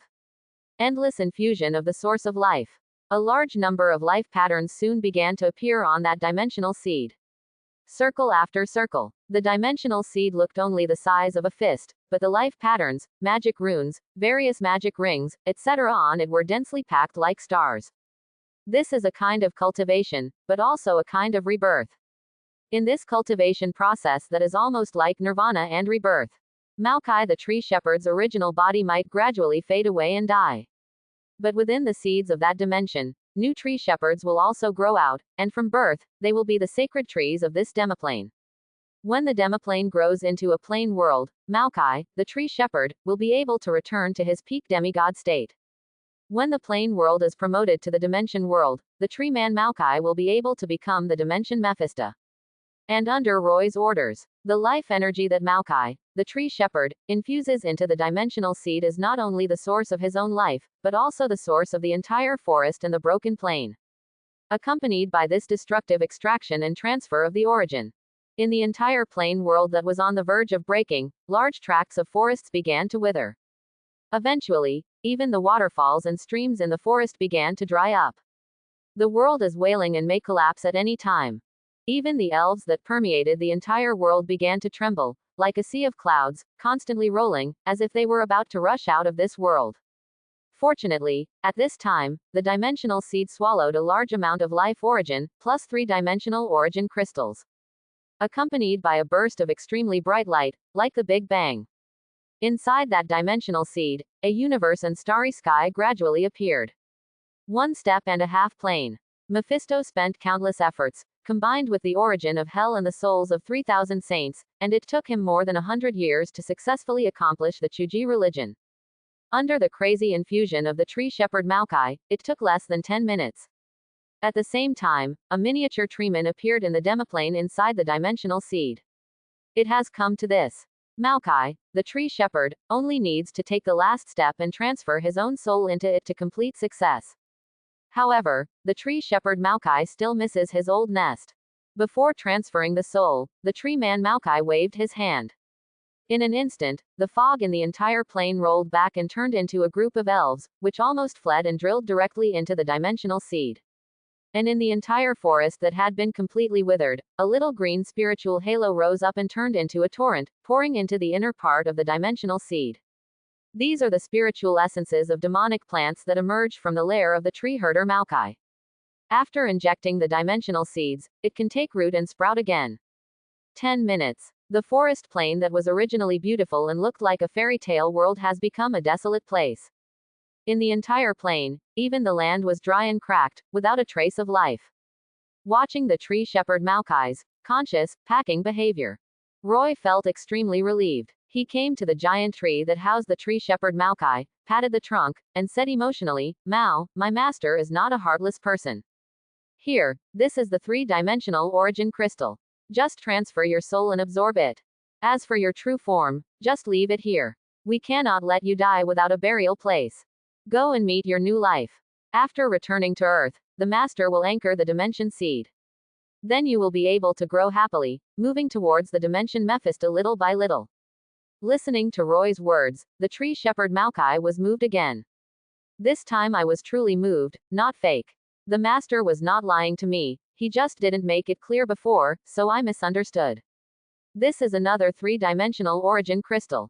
He said he would give it to me after returning to Earth, but I didn't expect that it has been given to me now. Moreover, the owner showed the greatest respect to his own corpse. The Master's kindness will never be fulfilled, even in this lifetime. Maokai, the tree shepherd, was extremely moved. After he said a lot of words of gratitude and loyalty to Roy, a green soul that penetrated the sky and the earth soon floated out and sank into the dimensional seed. The demigod has returned, and the matter is over. Roy nodded with satisfaction and took the dimension seed floating in the air in his hand. After thinking for a while, Roy cast 2 spells on the dimensional seed to obscure the outside world's vision and perception. After ensuring that Maokai the tree shepherd cannot see the outside world, Roy just came over with an extremely excited and joyful smile. "Mao, go ahead and grow up happily. Your body will be well preserved by your master. This is a complete corpse of a demigod. Whether it's used to make scrolls, refine potions, or create equipment, they are all top-level magical materials.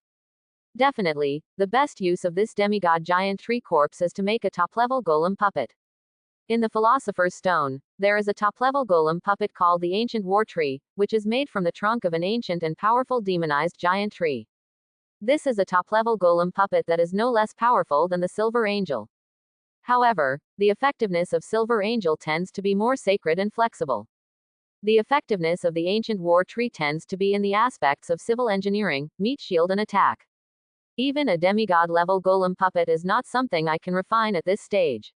I have to wait until the Magician Tower is built, and then combine the Magician Tower with a large number of auxiliary magicians before I can try to refine it. But it doesn't matter. In a short period of time, 1 Silver Angel is enough. Furthermore, the trunk of this demigod tree is so enormous that it would be a waste to use it only to refine a child statue puppet. Before refining the golem puppet, you can also make full use of it and cut off a part of it to refine potions, equipment, etc.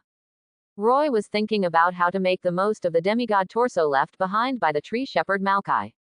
But his hands were not idle at all. Fossils become mud. The earth dragon rolls. Flotation. Magician's hand. A series of extremely practical magic spells were cast. Roy carefully dug out the demigod torso of the tree shepherd Maokai without damaging it at all, and placed it in 10 special backpacks. This special backpack is a warehouse created using the traceless stretching spell plus mirror space. Originally, Roy planned to use this special backpack to pack Mephisto's Mephisto duplication. But before Veronica left, she had already taken all the materials decomposed from the Mephisto duplication back to Wonderland Manor.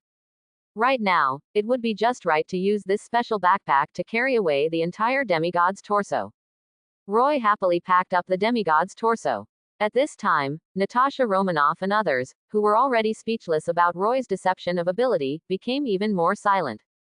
Previously, Roy and the tree shepherd Maokai had a deep relationship as master and servant. It also made Natasha Romanoff, Severus, John Wick and others feel that Roy was not so harsh, after all. Unexpectedly, the soul of the national herdsman Maokai was transferred. Roy did this cool move. That tree shepherd Maokai was so pitiful. After being bought by Roy, he even helped Roy count the money. As the trunk of the giant tree supporting the plane's heaven and earth was completely crushed, the entire plane quickly began to collapse at an accelerated rate. The outermost land was swept into the endless chaos turbulence. The last barrier of the plane was also completely shattered. Roy then opened a portal and filed out with Natasha Romanoff and the others. Return to New York Wonderland Manor. Through the portal, one could still see endless chaos airflow, like a terrifying beast that devoured everything, swallowing up the plane that was already on the verge of shattering. Fortunately, the portal was completely closed before the chaos airflow swept in. But the vast and magnificent scenery of the Chaos Star Realm and the cosmic void. Even if it was just a fleeting glimpse, it was deeply engraved in everyone's memory. If I hadn't experienced it myself, I wouldn't have believed that the world outside the Earth is so magnificent and majestic. Is this the truth about the universe? Compared to this magnificent and extraordinary world, I suddenly feel that the work in the Red House is quite boring. The extremely shocking scene left everyone stunned. In the end, it was Seifer, who wasn't under Roy's command, who was the first to sigh. His entire demeanor had a sense of letting go. In a sense, this is also a very normal thing. Any normal person, after witnessing the magnificence and grandeur of the extraordinary world up close, will develop a strong yearning for it. At the same time, compared with the grandeur of the extraordinary world, the gap in the real world is even greater. For a moment, even the joy of escaping from the predicament disappeared. Instead, he looked at Natasha Romanoff with some envy. Both of them are former Red House agents. The difference in life circumstances is too great.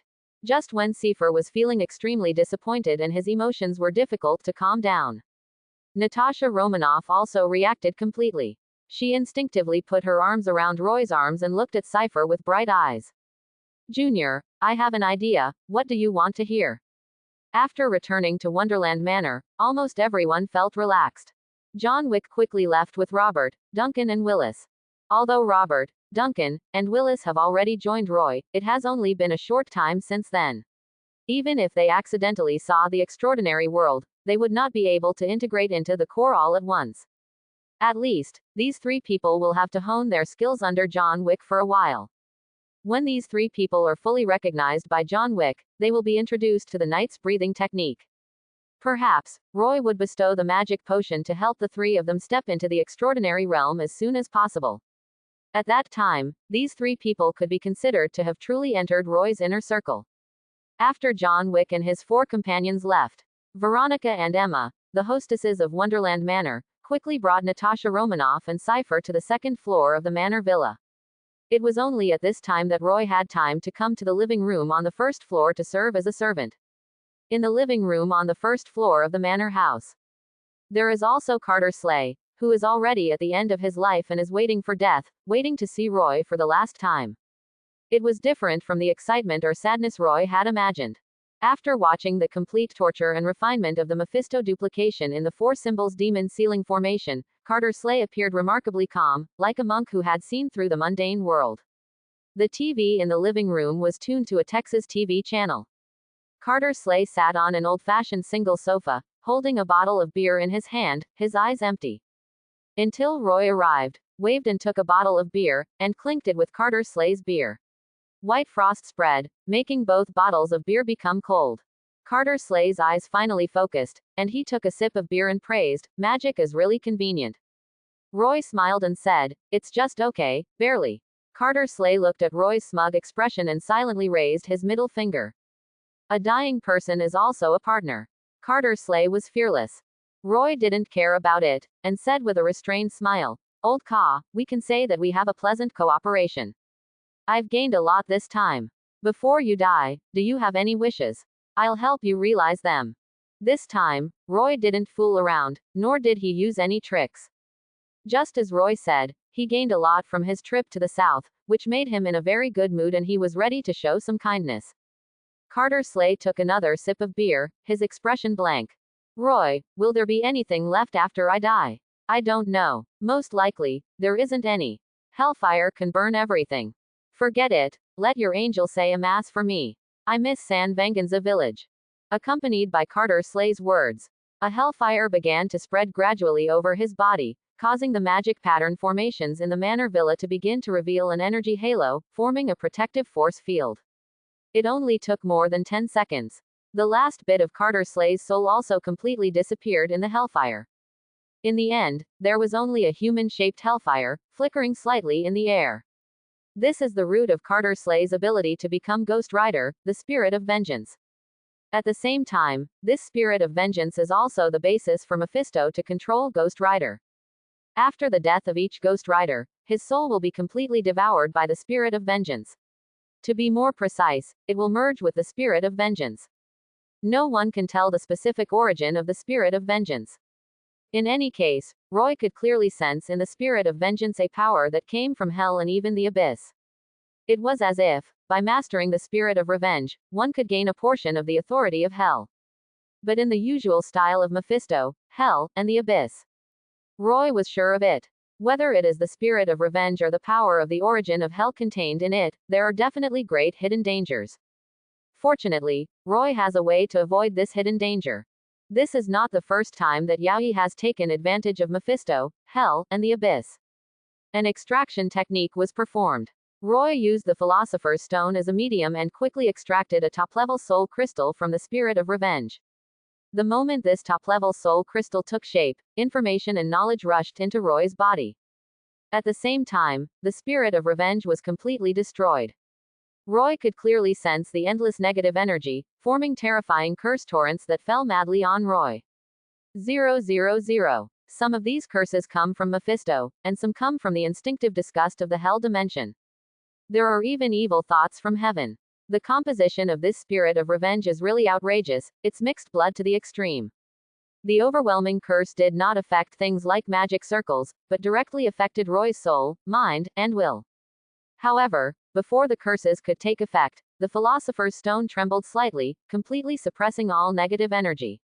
Roy's ability spell Curse of the Abyss also began to activate, absorbing a large amount of negative energy and feeding it back into his body. This feeling is pretty good. The wool in the hell dimension world is even richer than that of one's own teacher Ancient One. If I have the chance in the future, I will definitely visit hell more often. Under the impact of the violent flow of information, Roy's thoughts were in a mess. It took more than half an hour. After accepting all the knowledge contained in the spirits of vengeance, Roy was stunned for a moment, and then a sense of joy arose in his heart. Since going to Kamar Taj for further studies, Roy's strength improvement speed has always been very rapid. At the second ring, Roy can also go to the Ancient One, get some wool, and get the origin of all things. But in the blink of an eye, Roy reached the peak of the second ring again. In a short period of time, Roy was asked to go to Ancient One teacher again to get some money, but he was afraid of being beaten. But if you want to reach level 3, the choice of ability spell becomes a problem. Roy had already made a plan. If he really couldn't find a suitable ability spell, he would wait for a while and then go to Teacher Ancient One to ask for help. Unexpectedly, the knowledge carried by the spirit of vengeance gave Roy a surprise.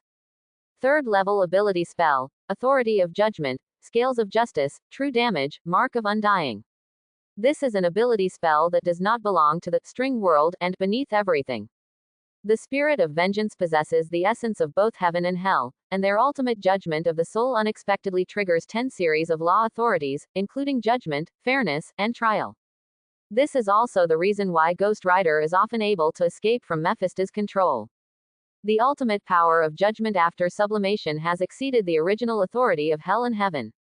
Even if there is only a part of transcendence, it is still a transcendent country. Whether it is the heavenly pantheon or the hellish pantheon, the ultimate dimensional authority of each is extremely complex. The common point between the two is the study and judgment of the soul. Hell punishes evil and heaven rewards good. The fusion and sublimation of the origins of these two pantheons created the spirit of vengeance. And the spirit of vengeance created Ghost Rider. This is why Roy was able to extract the essential law of the soul and judgment from the core of the layers of authority, forming the ability spell, Judgment Authority 1. Although it is called authority, in fact, this ability spell is a defective embodiment of the law of judgment. Same as String World and Beneath Everything. However, in Roy's ability spell system, String World is the foundation of divinity, and Under All Things is the foundation of the divine body. And Judgment Authority is the foundation of the Godhead. The three foundations, the Trinity, have thoroughly solidified Roy's path to godhood. With these three ability spells, Roy has a safety net. Even if Roy's ability spell had an error during the sixth ring magician's journey, it would not affect Roy's ascension to godhood. At most, his authority would be limited. With this guarantee, Roy's potential is already comparable to that of the Ancient One magician. If Roy can continue on his path as a magician, his potential will only become stronger and greater. This is also the real reason why Roy was so surprised. Good people will be rewarded. I helped Carter Slade to get revenge and fulfill his wish, so isn't this a reward? Roy was delighted and quickly began to check his own ring ability spells. Scales of Justice, my heart is fairness, my heart is justice. This is the basis of the judgment and the operating logic of the entire ability spell. Everything is judged by Roy's newness. At the same time, this spell also comes with two auras. One is the friendly aura, which can enhance the friendly army's morale, strength, speed, recovery, etc. The other is the enemy aura, which can reduce some of the enemy's will, physical strength, agility, recovery, etc. True damage, once friend or foe, right or wrong is determined, the attack will cause soul damage. This thing is an enhanced version of Eye of Judgment, one of Ghost Rider's strongest skills, forming a constant spell effect, like a passive. The Immortal Mark also has the effect of locking health after determining friend or foe, right or wrong. This spell is not as abnormal as Ghost Rider's immortality, but it can be bestowed upon friendly forces, allowing them to directly lock their health when they are on the verge of death and forcibly restore most of their vitality. 3 lower-level spells, Synthesis, Judgment Authority. Whether it is Roy, or Roy's partner, subordinates, puppets, etc., every time they reward good and punish evil, they will expand their power a little bit. As long as Roy and those related to him continue to enforce justice, they will eventually gain control of the true authority of judgment. This is not a spell that completely enhances Roy's own ability. But at the same time, Roy was very satisfied with this ability spell. After all, from the very beginning, Roy had never thought of taking the path of ascending to godhood through independent study and contemplation like the Ancient One teacher, but was preparing to take the path of magician civilization. In Roy's plan, the Magician Tower, the Floating City, etc., require a lot of helpers. There are also magician apprentices, construct knights, golem puppet legions, etc. With the ability spell, Authority of Judgment, not only can Roy greatly enhance his control over his subordinates, but he may also have enough subordinates to help him enforce justice, so that he can grasp the authority of God before he becomes a god. In a sense, this is similar to the Way of Faith, but without such major flaws. As long as Roy has enough men and enforces justice, this ability spell will be the greatest guarantee for Roy's ascension to godhood. After concentrating the 3rd level ability spell, Roy's strength naturally reached the 4th ring level. As a result, Roy's basic magic power, physical strength, spell level, etc., increased slightly. But that's all. Roy discovered that the depth of the inheritance brought by the Philosopher's Stone had also been consumed. If you want to continue upgrading quickly in the future, it may not be so easy. And that is indeed the case. The 4th ring level is almost the same as the Hulk and Thor in Avengers Alliance 1. Going further up, there are Blind Thor, Fat Thor, Storm Thor, War Thor, Rune King Thor, and so on. Just look at Thor's advancement process and you will know how difficult it is to improve your strength after the 4th ring. First his mother died, then his father, then his sister, and finally his brother. He even blew up the entire dimensional world of Asgard. It was not until Avengers Alliance 4 inches that Thor reached the level of the fat otaku Thor. Later on, Thor had to lose his teammates, his wife, and his entire family before he could advance to the level of Storm Thor. More War Thor, Runalord Thor. Before Roy's reincarnation, no Marvel movies had been made. This is also the reason why Roy, after consolidating the three foundations of divinity, divine body, and divine nature, will begin to develop towards the path of magician civilization. Roy didn't want to go down the horrific path of self-metamorphosis at all. 4 rings, an extraordinary watershed. At the same time, 4 rings are also the regular basic strength of Marvel's main superheroes. Definitely, this is just the strength division of ordinary magicians like Veronica, Emma, Mordo, etc. Magicians like Roy and Ancient One, whose strengths are determined purely by their knowledge and control theory, cannot be divided into different levels using these conventional levels.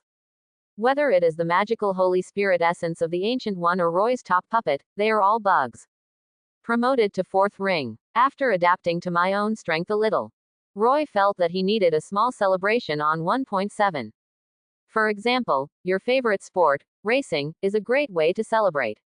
Driving alone is boring, but it would be nice to race with Veronica and Emma. Natasha Romanoff also bought a new car, which made Roy even happier.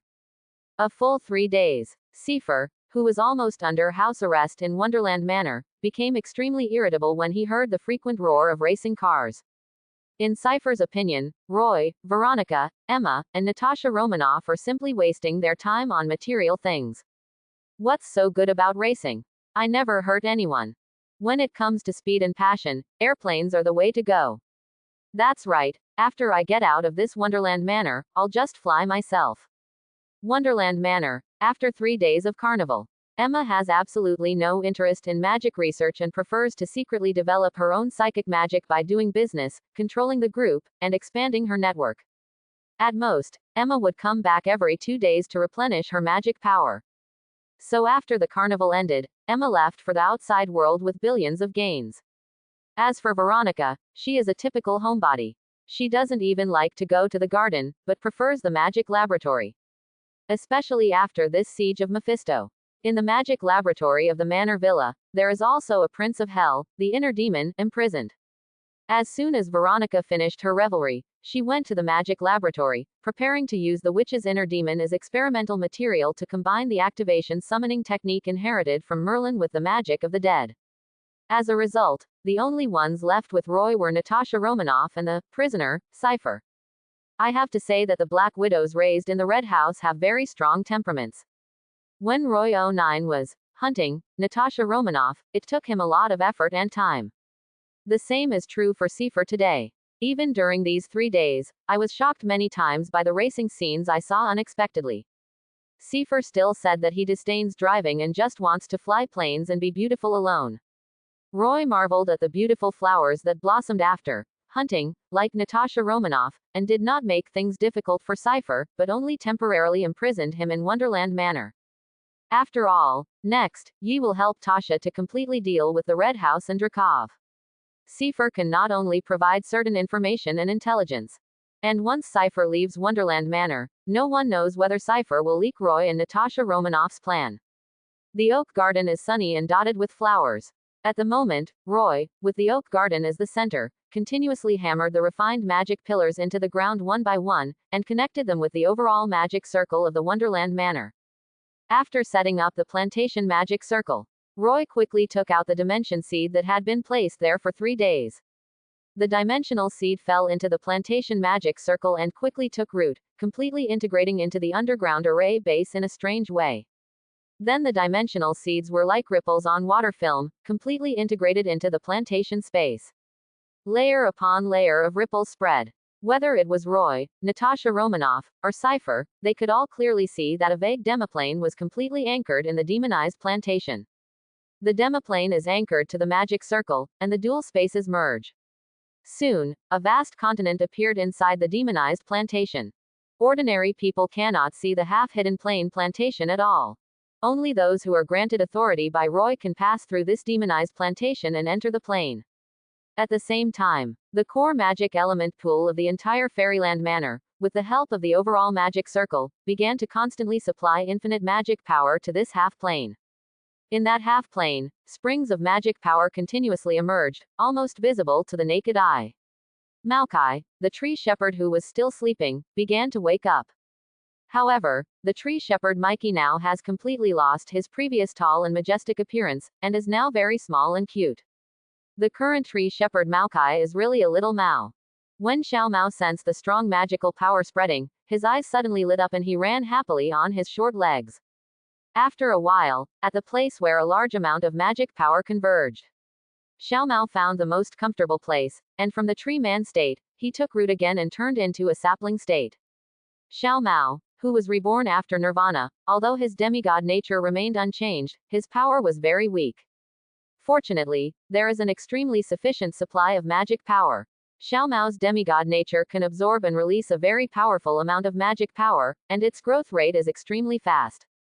As Xiao Mao grows, dots of green spread across the demiplane. As a result, wisps of life energy began to emerge in the entire demiplane.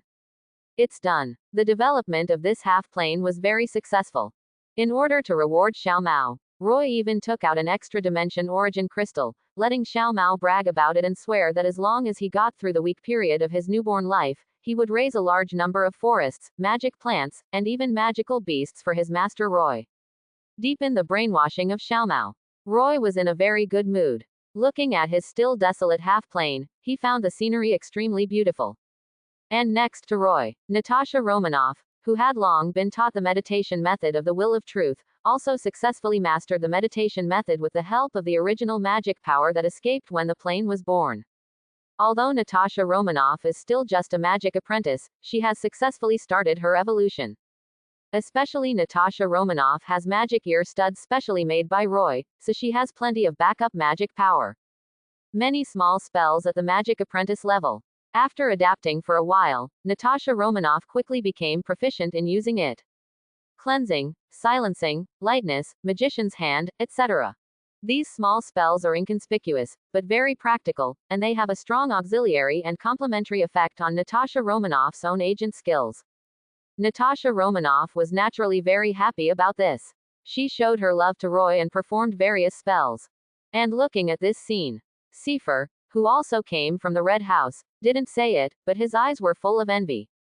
I really don't know where I lost. Is it because I don't race against the other party? I said it myself, let's make the plane first. Philosopher was extremely depressed, but he refused to admit defeat. Roy saw it inadvertently and a smile suddenly appeared on the corner of his mouth. It took a long while until Tasha's spellcasting enthusiasm, which had just started her extraordinary evolution, dissipated. Roy just waved his hand, took Natasha Romanoff in his arms, and said, Nana darling, now that you have successfully embarked on the path of a magician, I think it's time to get rid of the Red House and Drakov. Mention of the Red House and Drakov. Natasha Romanoff's entire demeanor suddenly changed, becoming somewhat fierce, and she looked at Haifo. Cypher rolled his eyes and said, Natasha Romanoff, I've already told you everything about the Red Room. You don't think I've really been brainwashed by Drakov and turned into a fool, do you? Our Black Widow tradition has never been about loyalty, only about benefits and disadvantages. Natasha Romanoff finally calmed down a bit and said, Sister Philosopher, your operation with Mohig failed, and Drakov will definitely not let you go. Eliminating Drakov is our common goal. I think you wouldn't mind helping me take the blame, right? Inside the Arctic Circle, the permafrost canyons of the Ural Mountains. This is Polaris Owl Prison, one of the cruelest, most severe and most ferocious heavy prisons in the world. There isn't even a single lightweight prisoner in this prison. According to information provided by the Natural Knowledge Group, the lightest sentence imposed on anyone in Owl Prison is 20 years. Above that, there are prisoners serving life sentences, who will never be pardoned and will never have their sentences reduced. In a sense, entering this prison is equivalent to being exiled from the entire human society.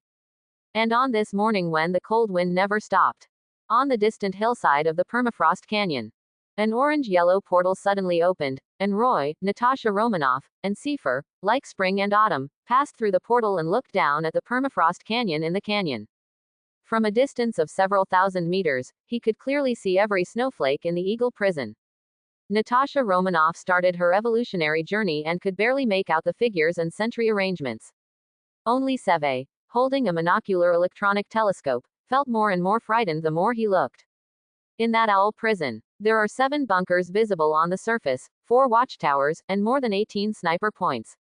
Surrounded by wilderness and wasteland. Trying to sneak into this owl prison quietly is as ridiculous as a fairy tale.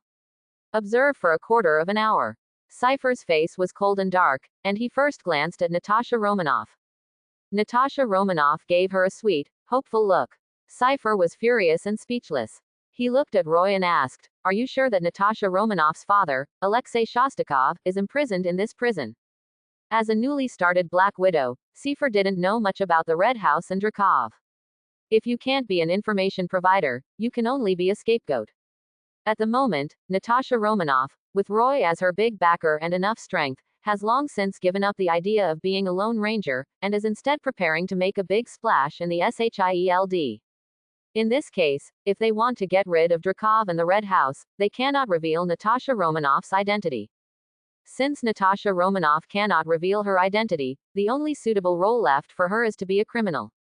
Cypher had no choice, but he didn't want to die. That owl prison looks like a den of dragons and tigers.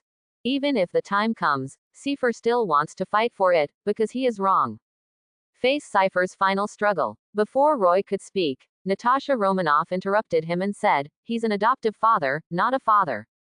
Cypher glared at Natasha Romanoff with increasing resentment, then continued to look at Roy.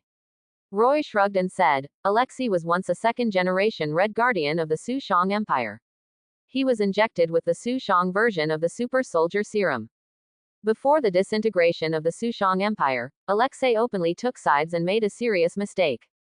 However, as one of the most famous combat heroes of the Sushong Empire, he cannot be sentenced to death directly. So, after the Russian Bear Empire was reorganized, it was imprisoned in this owl prison.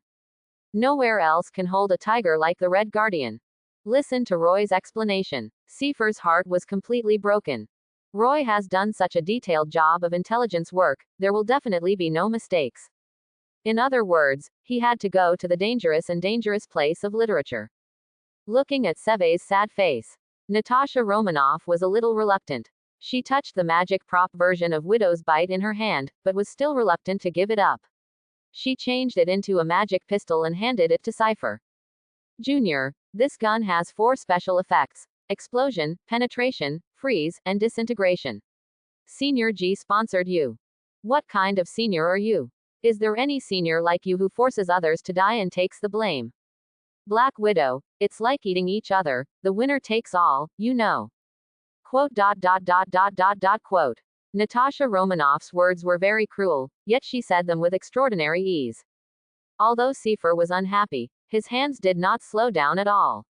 He took the magic pistol and quickly familiarized himself with its performance. Before carrying out this mission, in order to ensure that the details of the operation would not be leaked, Cypher also signed a short-term magic contract with Roy. Because it was a short-term magic contract, Cypher could only be considered a temporary worker at Wonderland Manor. Therefore, Fairyland Manor restricted the provision of Kwang Fa equipment to Tang Fo. In addition to the basic protective combat suit and silenced combat boots, the magic pistol given by Natasha Romanoff is the only offensive magic equipment that Sever has. It took him a while to get familiar with the magic pistol. When he saw Roy and Natasha Romanoff, there was no sign of softening his heart. Cypher silently gave the two of them a middle finger, then reached out and pressed a magic pattern on his waist, and jumped directly into the canyon. When Cypher jumped out, wings took shape on his protective suit, flashing with a magical halo. It only takes a short while. In the owl prison in the canyon, continuous gunfire soon rang out, with occasional flashes of explosions. The entire owl prison was suddenly in chaos.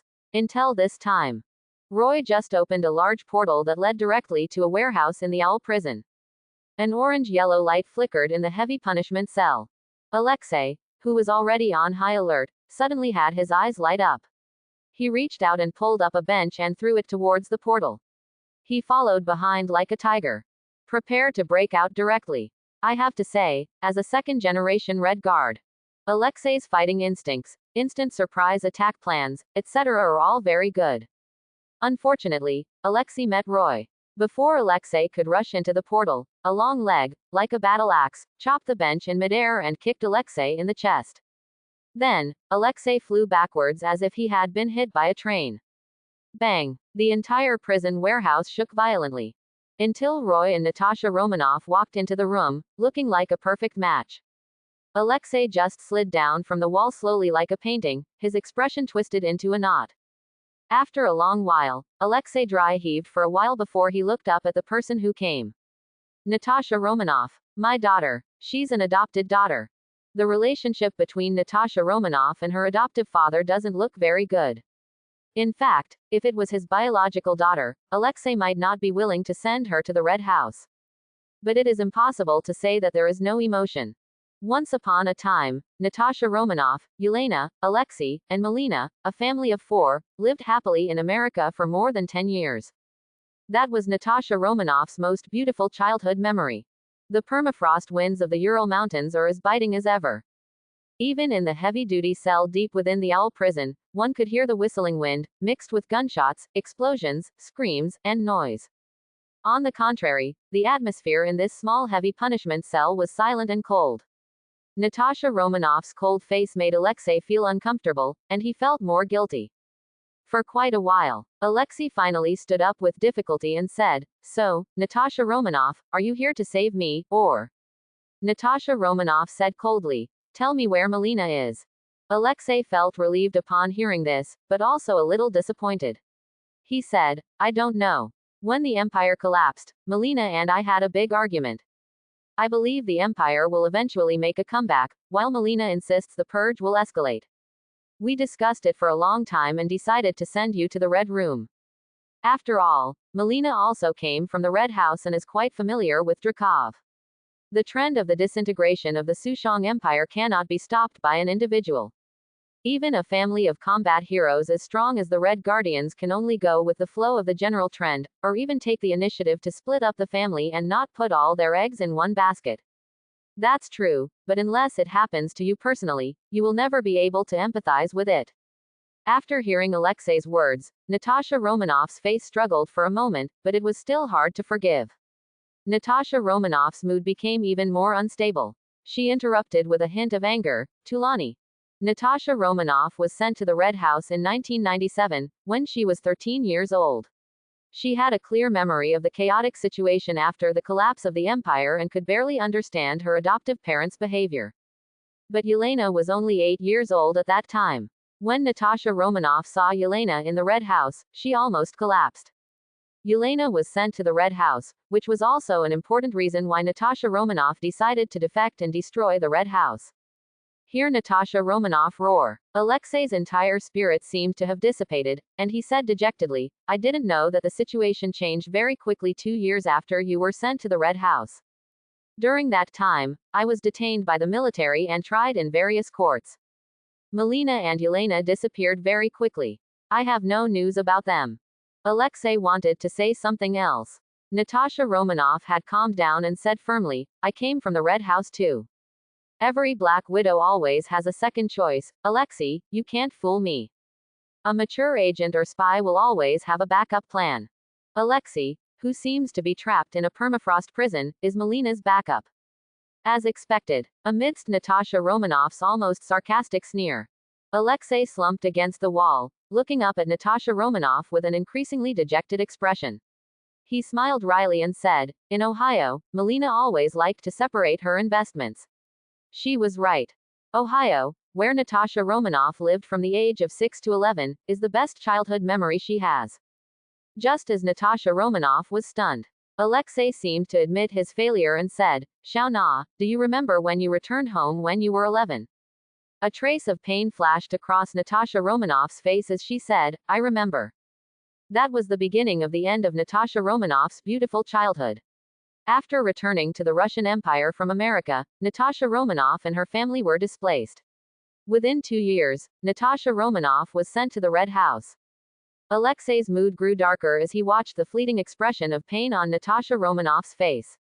"Actually, Melina and I were successful in our operation in Ohio. In 1990, the Empire learned that America had secretly launched the Pegasus project at an Ohio Air Force base.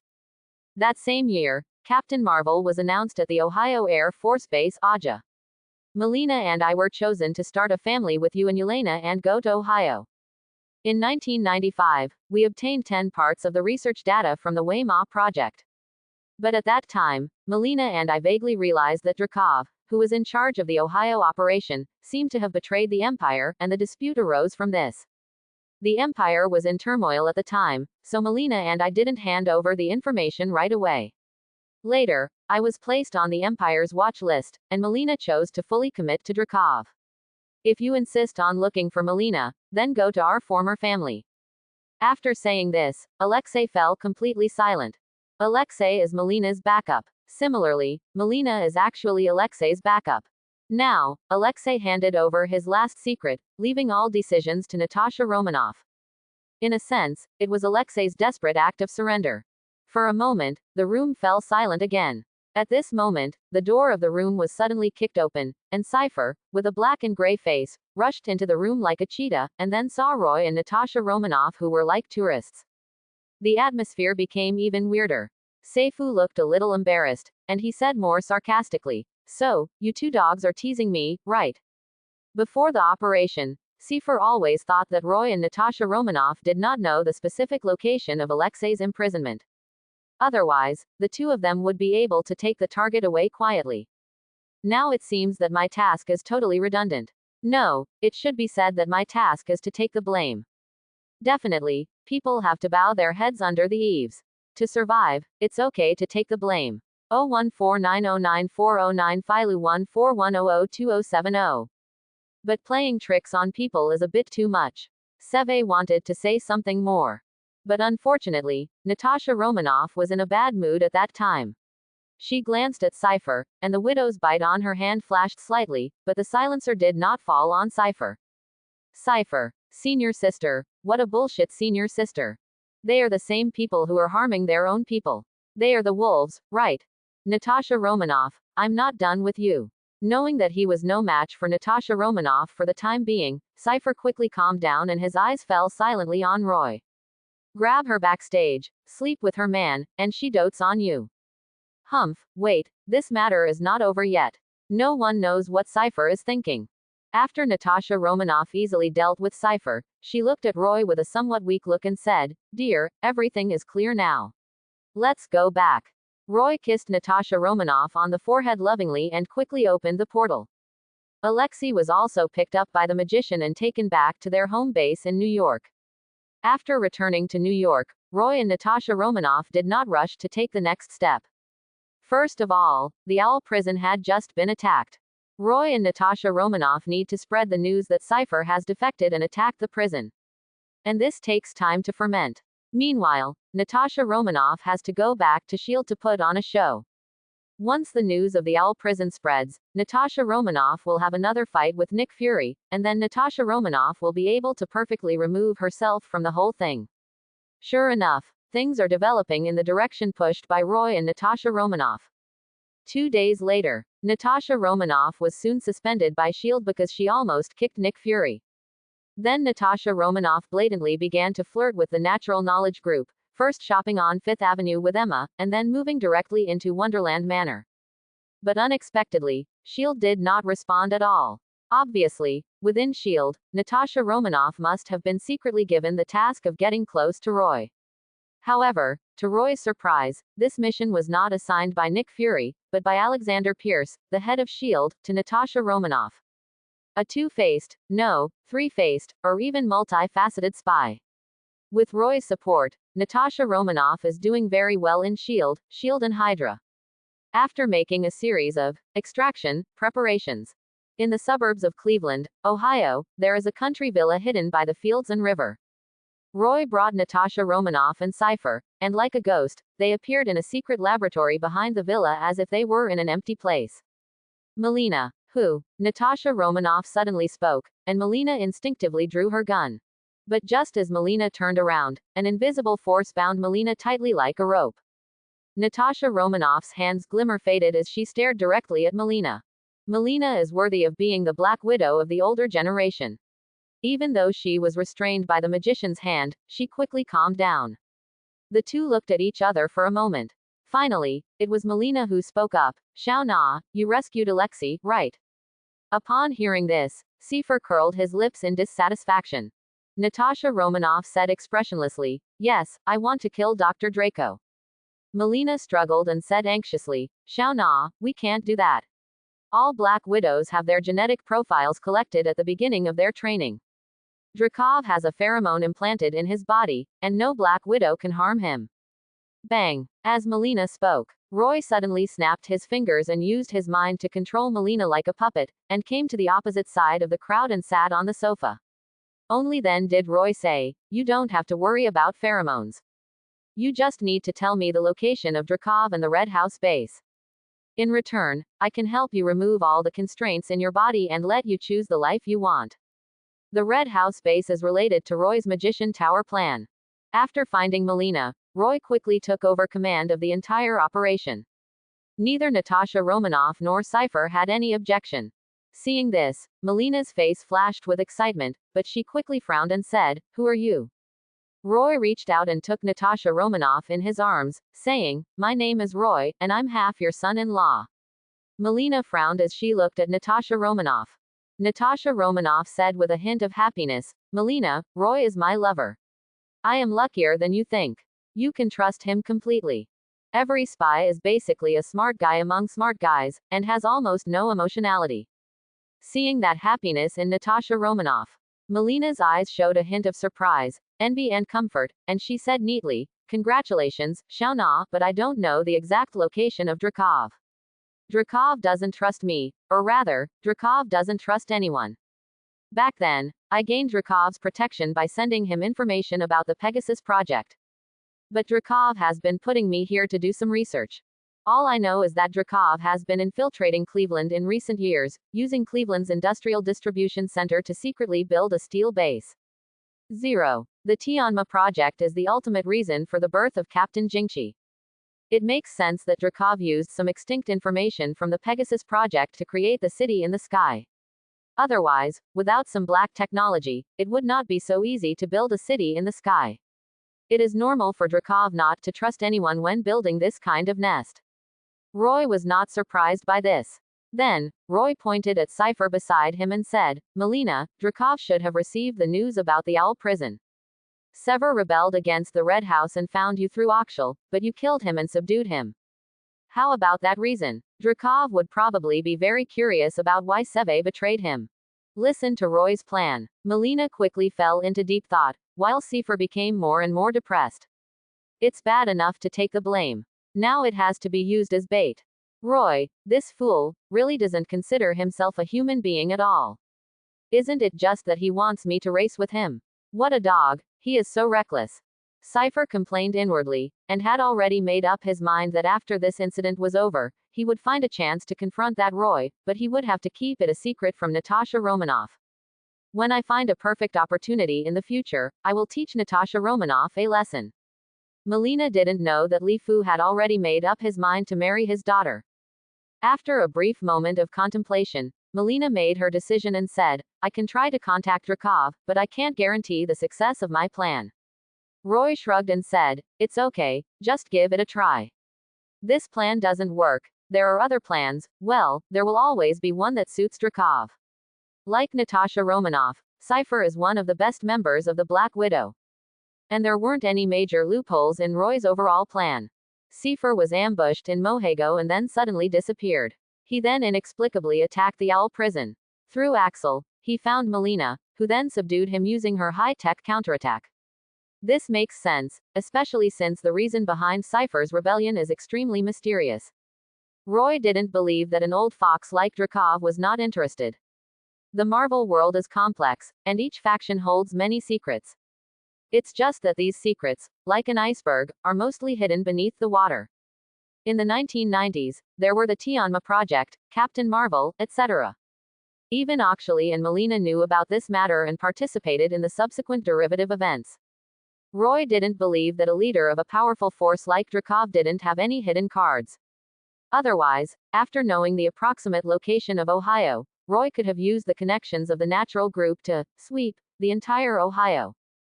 But in that case, not only would Dreykov be alerted, even the American government and other forces will pay attention to the Red House base. If something unexpected happens again, Roy will not be able to accept it. The Red House base is the most suitable base Roy can find for his Magician Tower plan at this stage. So Roy would rather go through some trouble than use other means. Anyway, by following the clues and rescuing Axel, Melina, Yelena and others, you can also help Natasha Romanoff untie her knot and unlock a few more poses. This is also a little fun in my spare time. The development of the matter was not beyond Roy's expectations. After Melina and Dreykov contacted each other, it didn't take long before a strange armed helicopter that blocked the surrounding signals arrived on the thick bed, escorted by several heavily armed soldiers. 2 hours later, Melina and Seifer appeared on a small island in the middle of Lake Erie in northern Ohio. This is an island in the middle of a lake with a radius of about 10 kilometers. In the center of the lake island, a huge base that looks like a steel city has been completely built. Obviously, the Red House base had not yet taken off into the sky at this time. But this did not affect Roy's excitement. It was better that the Red House base didn't fly into the sky. Otherwise, when Roy took over the Red House and wanted to transform it into the Magician Tower, he would have to find a place to land. Now this island in the middle of the lake is pretty good. When I was transforming the Magician Tower into a magician, I could also incorporate the entire island into the process. By then, even the first phase of the floating city's expansion area will be available. That's good. Dreykov is also a kind person. Just as Roy was thinking about how to unfold his Magician Tower plan. Under the escort of a group of fully armed soldiers, Melina and Seifer soon arrived at a luxurious office deep in the steel base. The moment he entered the office, Roy frowned. Mind-shattering. A commonly used spell falls directly.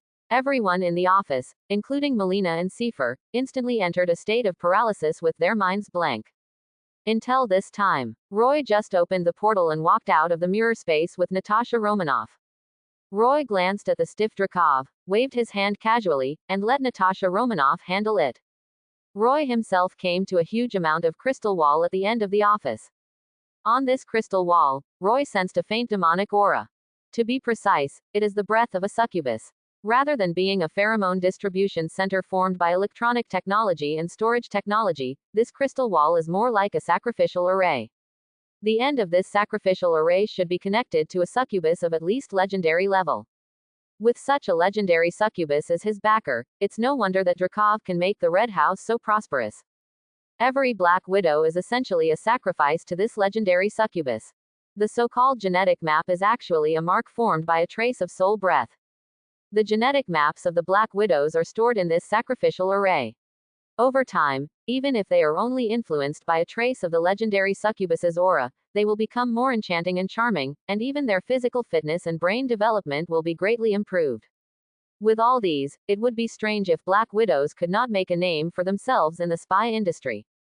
This Dreykov is quite cruel. When the Black Widows are alive, they are controlled and information, intelligence, resources and wealth are collected for them. After the Black Widows die, they will be used as sacrifices to get some wool from the legendary succubus. Mad, old yin beep 0. There are indeed various hidden cards behind the various forces in the Marvel world. Fortunately, I was cautious and did not alert the enemy. Otherwise, if Dreykov was really prepared and sacrificed all the Black Widows at once, he might be able to summon the duplication projections of the legendary succubus. By then, even Roy would be able to deal with the duplication projection of the succubus. I'm afraid that the entire Red House base will be affected by the war, or even completely destroyed. This crystal wall cannot be demolished. Later, I will use this sacrificial array to deduce the coordinates of the unknown legendary succubus before doing anything else. Succubus, I haven't tried it yet. Bah, I haven't even seen it yet. An 8-ring legendary succubus is definitely not a small character compared to the Hell Dimension. After transforming the entire Red House base into a Magician Tower, he thought of a way to lure the legendary succubus's true body and capture it alive. Roy swore that he was definitely not testing the succubus. But the Hell Dimension where this legendary succubus is located may become an outpost for his attack on Hell. Yes, that's what I thought. Just as Roy was thinking about including sexually capturing a succubus in his future plans. From the other end of the office, Dracov's painful roar was soon heard. Roy turned his head and looked. But on the desk at the other end of Office 4.2, a severed hand with a ring on it lay across the table, while Dracov, covering his severed hand with his hands, his face pale as he suppressed a gasp. Natasha Romanoff, do you think you won? Do you think that by killing me and disbanding the Red House, you can find inner redemption? Do you remember little Antonia, who called you Sister Natasha Romanoff, my daughter? She will find you. You have no idea what's behind the Red House. This place in Ohio is just a branch of the Red House. Black widows, you will never find the answer. Dracov was a hero. He did not beg for mercy or get hysterical. Even though he knew that he was at the end of his life, he still poured out his most vicious curses. Bang! I hope everyone will support it and subscribe for more videos.